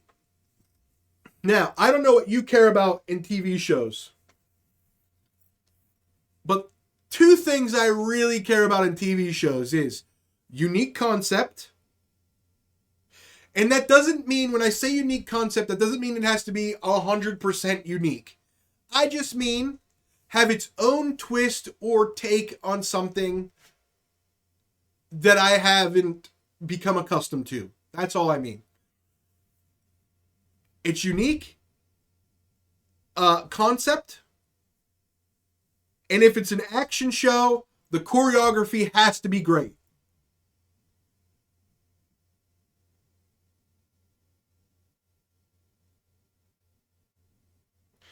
Speaking of fire-ass fighters, I listened to an audio reading of Conan book, and it made me want to start reading Conan the Barbarian.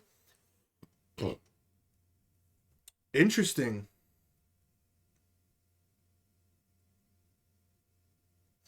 I want to get into audiobooks, but the problem is like I listen to stuff when I'm at work, and my biggest fear is that audio, like if I'm listening to a podcast, I can zone in and out depending on when I need to focus at my job. If I'm listening to an audiobook, the moment I need to focus, I'd have to pause it, and or whenever I'm not needed to focus anymore, I'm going to have to rewind it. Because when it comes to books, every sentence has to go together. I can't skip stuff. But that's the only reason I haven't got into audiobooks. And I love visual stuff. So like I'm a visual guy, which is when I'm enjoying entertainment. I'm a visual guy, I guess.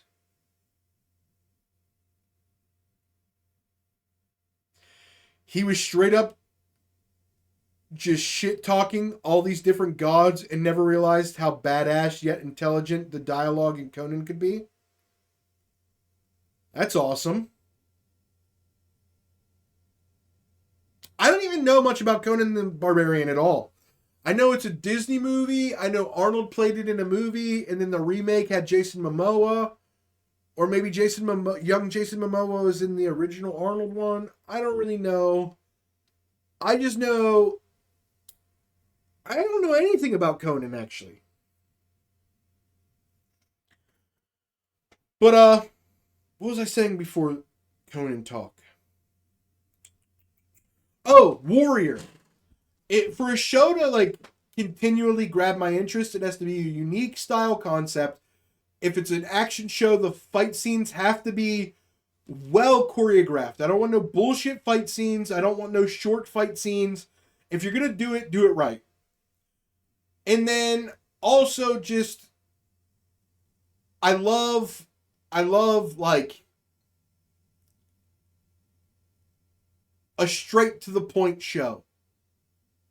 So that a lot of shows these days like to have a main story and then they like to have 4 or 5 side stories. And then it gets too confusing. There's too many episodes. It's all weird. But this show, it has one story. And sure, there's little like detours from the main story. but it doesn't create its own path. The detour stops at the cul-de-sac, turns around, and comes right back to the main story. And I have a fucking splinter.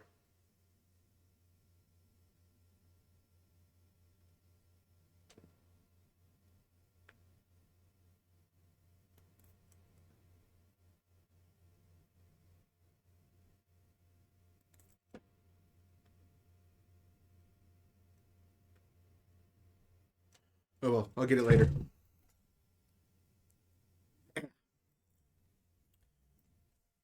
But anyway, enough about Warrior. Ooh, we're almost done. Neil, you busy tonight, bruh? I mean, Sam hasn't been in the chat at all. I don't know what he's doing.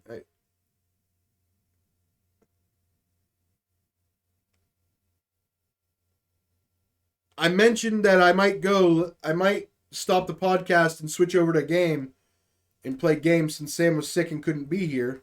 I was wondering if you'd want to play some games. I was thinking maybe Naraka or something.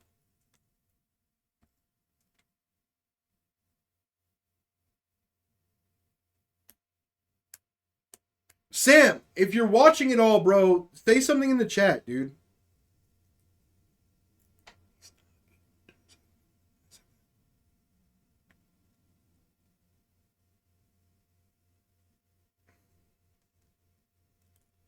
Not till after 9 at least? Alright, fair enough. Fair enough.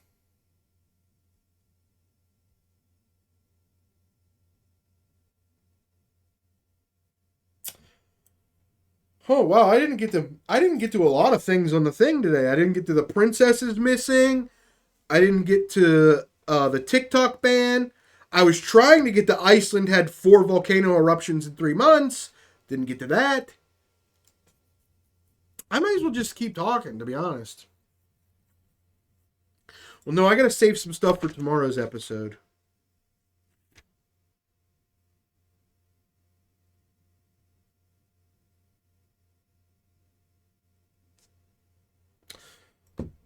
Which one of these is gonna be quick?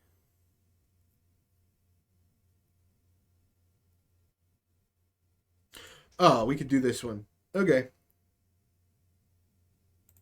This will be fun. Okay. So, chat.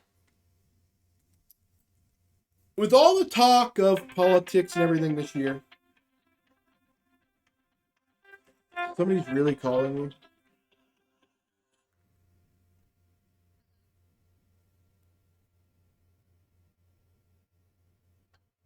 Hello? What's up?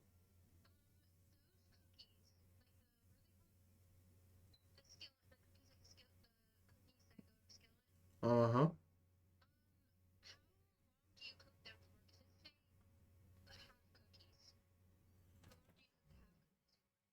The half cookies?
Chat. It's so wild. Fuck, I'm triggered, chat. Dude, it's so wild that my job can act like I'm not important, okay? They can fully screw me over, demote me, tell me I'm not important at all, but yet once a fucking week will call me and be like, hey man, I know we took away all your titles, and I know we keep screwing you over, but none of us know how to do this, and you're the only person that does. So could you tell us how to do it? Fucking hilarious. I love it. Fuck yeah. Let's go, DEI. Diversity, equity, inclusion. So my bosses went from all men to all female, and now nobody knows a fucking thing about anything. And because I'm a straight white male, I just get shit on and pushed down the fucking totem pole because god damn it, if my company doesn't need a higher DEI score to get more fucking BlackRock money on their fucking dicks. Oh my god, I'm so annoyed. Fuck me. Fuck me.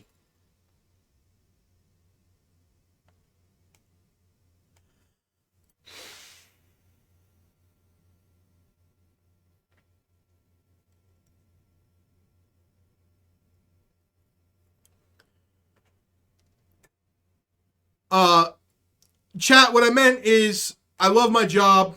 I'm totally respected, and women can do everything men can do. That's what I meant to say.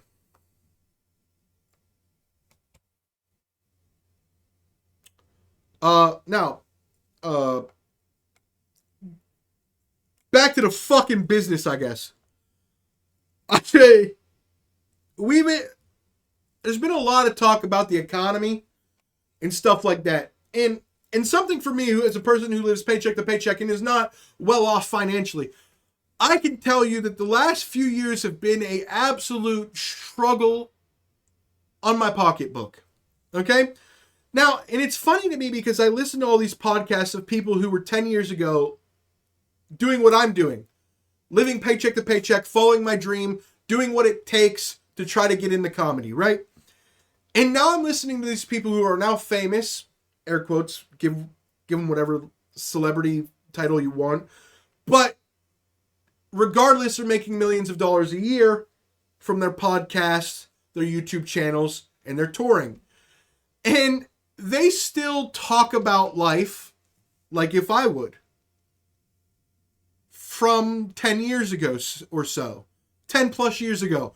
And they'll say things like where like you can realize that they're out of touch. They'll say things like, oh, go to the McDonald's, you can spend $20 and feed 15 people. They'll say things like these popular comedians, Joe Rogan, Andrew Schultz, all these fucking dumbasses that act like they're down to earth like us, but have been rich for fucking 8+ years. And they're doing way better than they could possibly imagine they're doing because of how shitty things have gotten down here for the low people. And I love Joe Rogan and Andrew Schultz. This is not a shot at them. This is just a shot at the way life is. Okay? And to give you a perfect example of this is 10+ years ago when Andrew Schultz would have been on my level. When I was like not worried about if I was going to be able to eat tomorrow. But like, I mean, I can't eat good tomorrow because that's not financially available. I would like to show you an example at the lowest degree. The thing that everybody points to when you're poor. Fast food. And what's the number one cheap fast food thing that they'll ever talk about? Taco Bell. Here's this chat. Oh. So, Taco Bell commercial in 2010, they were advertising a beefy 5-layer burrito for 89 cents. So this is 14 years ago, chat. That same thing for 89 cents, just 14 years later, is now $5.36. Okay? So, when the comedians like Andrew Schultz and Joe Rogan, when they say things about dollar menus and stuff like that, they're thinking of 2010. They're like, you can take $20 to Taco Bell and walk away and feed 15 people. That is not the case anymore. For example, if I went to Taco Bell today, I could only get 3 5-layered burritos for the same amount of money I could have got 14 years ago. 3 versus 14.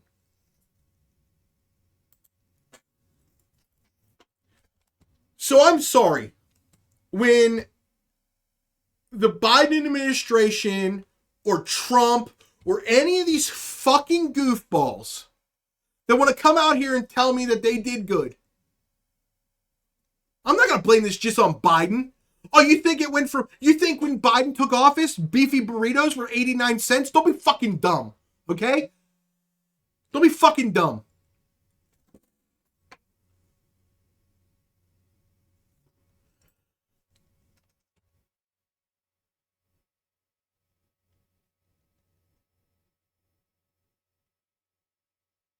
$14 years ago, I made a certain wage. Today, I make an exponentially higher wage. But just based on Taco Bell logistics, I am still losing money compared to the bullshit pay I thought I was getting back then.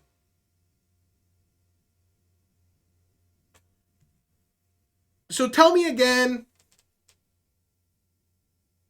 Trump people, tell me again, Biden people, tell me again, anybody that has a political figure that they're like, that's a good one. You're dumb.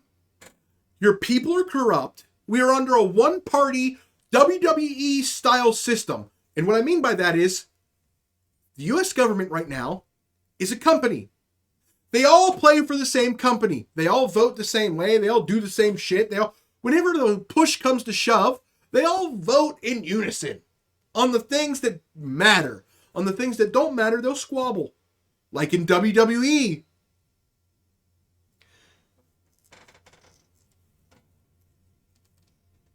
So,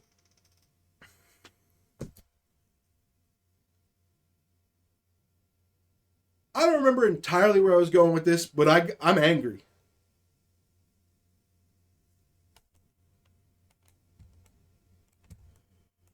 All right, well, let's see if I can find out. Price of 5-layer burrito in 2019.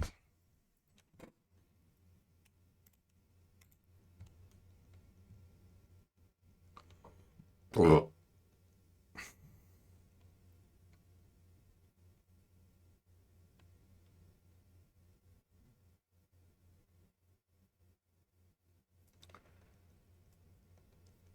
All right, well, Neil, god damn it, I'm trying to run down the middle here, okay? And you're out here supporting Trump and shit. In 2019, before COVID happened, the beefy 5-layer burrito was $1.89. So it only went up $1 in 9 years, and now it's went up $5 in 4 years. All right, okay, it's Biden's fault. Fuck me, dude. But no, it's not Biden's fault. It's both of their faults. I'm sick of everybody acting like, because this is exactly what's going to happen. If Trump wins this election and he comes in and everything doesn't go swimmingly in the first year, he will say something along these lines. Well, it's going to take some time because Biden fucked it up so much that things that he did are just now taking effect, blah, blah, blah, blah, blah. There will be some excuse like that. But Donald Trump people will not admit there are 3 things that I can point to. Now, I'd have to do my research because I don't remember them off the top of my head. But there's 3 things he did that specifically led to things that didn't take place until after Biden was president that really affected inflation in this country. Now, I don't think either of those 3 things had anything to do with Taco Bell. But I'm so opposed to the Dems at this point that the Orange Man has my support.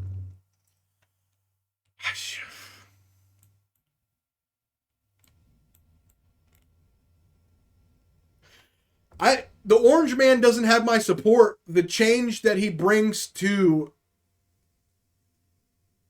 the top level of the country has my support. I don't know, man. I don't know. I don't know how much of this is Biden's fault, how much of this is COVID's fault, or how much of this is Trump's fault. And I don't want to sit here and think in my brain that Trump just being elected is going to fix how much my dollar is worth. Now, there are a lot of people that do believe that. Probably enough people to get him reelected. But I don't see it. I don't see how he comes in and immediately makes a relief for money for me.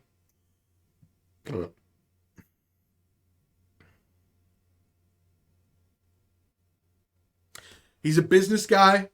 A lot of his plans that he set up were make me look good now. Later doesn't matter. And when you run a business like that, eventually things fall off. So, like, sure, career politicians like Joe Biden, corrupt as fuck, have no interest in actually helping people like me and you. Also true. Trump ran the country like an egotistical maniac businessman. And I don't know if you guys know this, but many of his businesses have failed in the past after being very successful. So, if you have a reputation for the short term being successful, but long term not being successful, why would I want you to be in there long term? COVID is the outlier in this scenario. If COVID never happened, it'd be so clear cut. Trump was better as a president than Joe Biden. But COVID changed everything.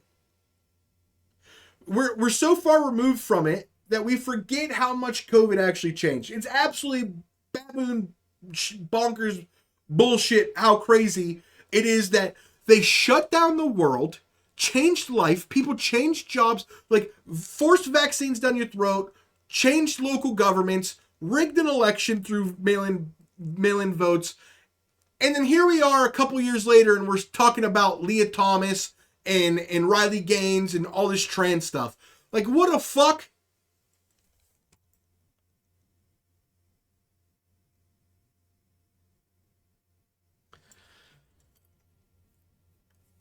The thing is that the perception of the country has gone so far left. I am not in big cities, so this is purely anecdotal from my perspective. I live in a super small city. Not a super small. I live in a smallish city. And I grew up in farm area. So, to say the country has gone super far left, to me it doesn't ring true.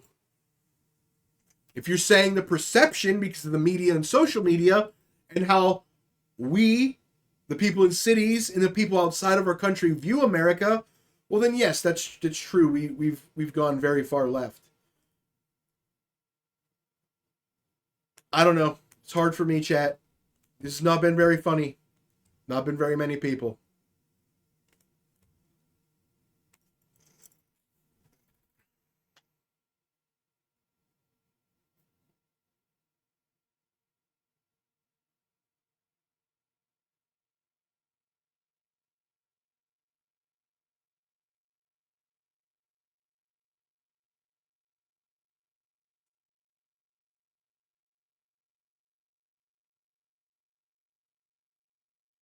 We live in a pretty right-oriented section of the country, which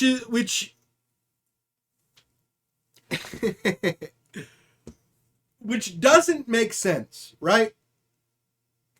Which doesn't make sense. Okay? I'm 40 minutes from a section of the state that holds 34% of the vote for the state. And single-handedly has made the state Democratic leaning 70% of the time over the last 30 years. So the city that I'm only 40 minutes away from single-handedly has pushed the vote to Democrat 70% of the time in elections, like statewide elections, over the last 30 years, including presidential elections. But somehow, because I'm 40 minutes away from there, I'm in the right-oriented section of the country. This is what bothers me the most of cities in this country.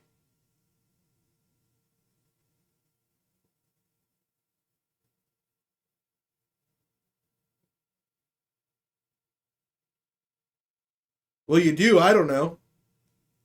I'm not saying you're wrong. I'm just saying, like, Isn't it funny how I'm 40 minutes outside of the city and you would consider me well into the right-oriented part of the country? But yet 40 minutes away is an entire population of people that single-handedly changed the state from Republican to Democrat. Isn't that wild to think about? Like, how isolated all these votes are. And on that note, I'm out.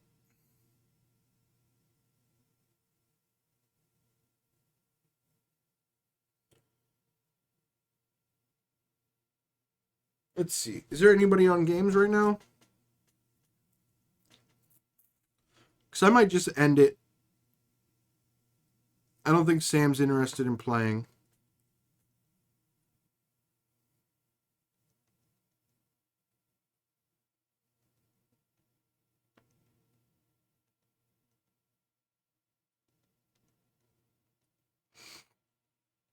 There's nobody on. So, yeah.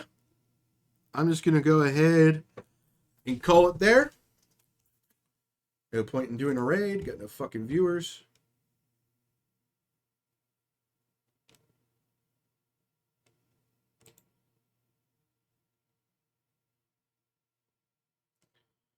I guess we'll just do this raid. Fuck it. Who cares? All right. GG's chat. I will see you tomorrow at 6 p.m. Eastern Standard Time for Justice Jester Journals, which is just this, essentially. And then games after. All right. Peace.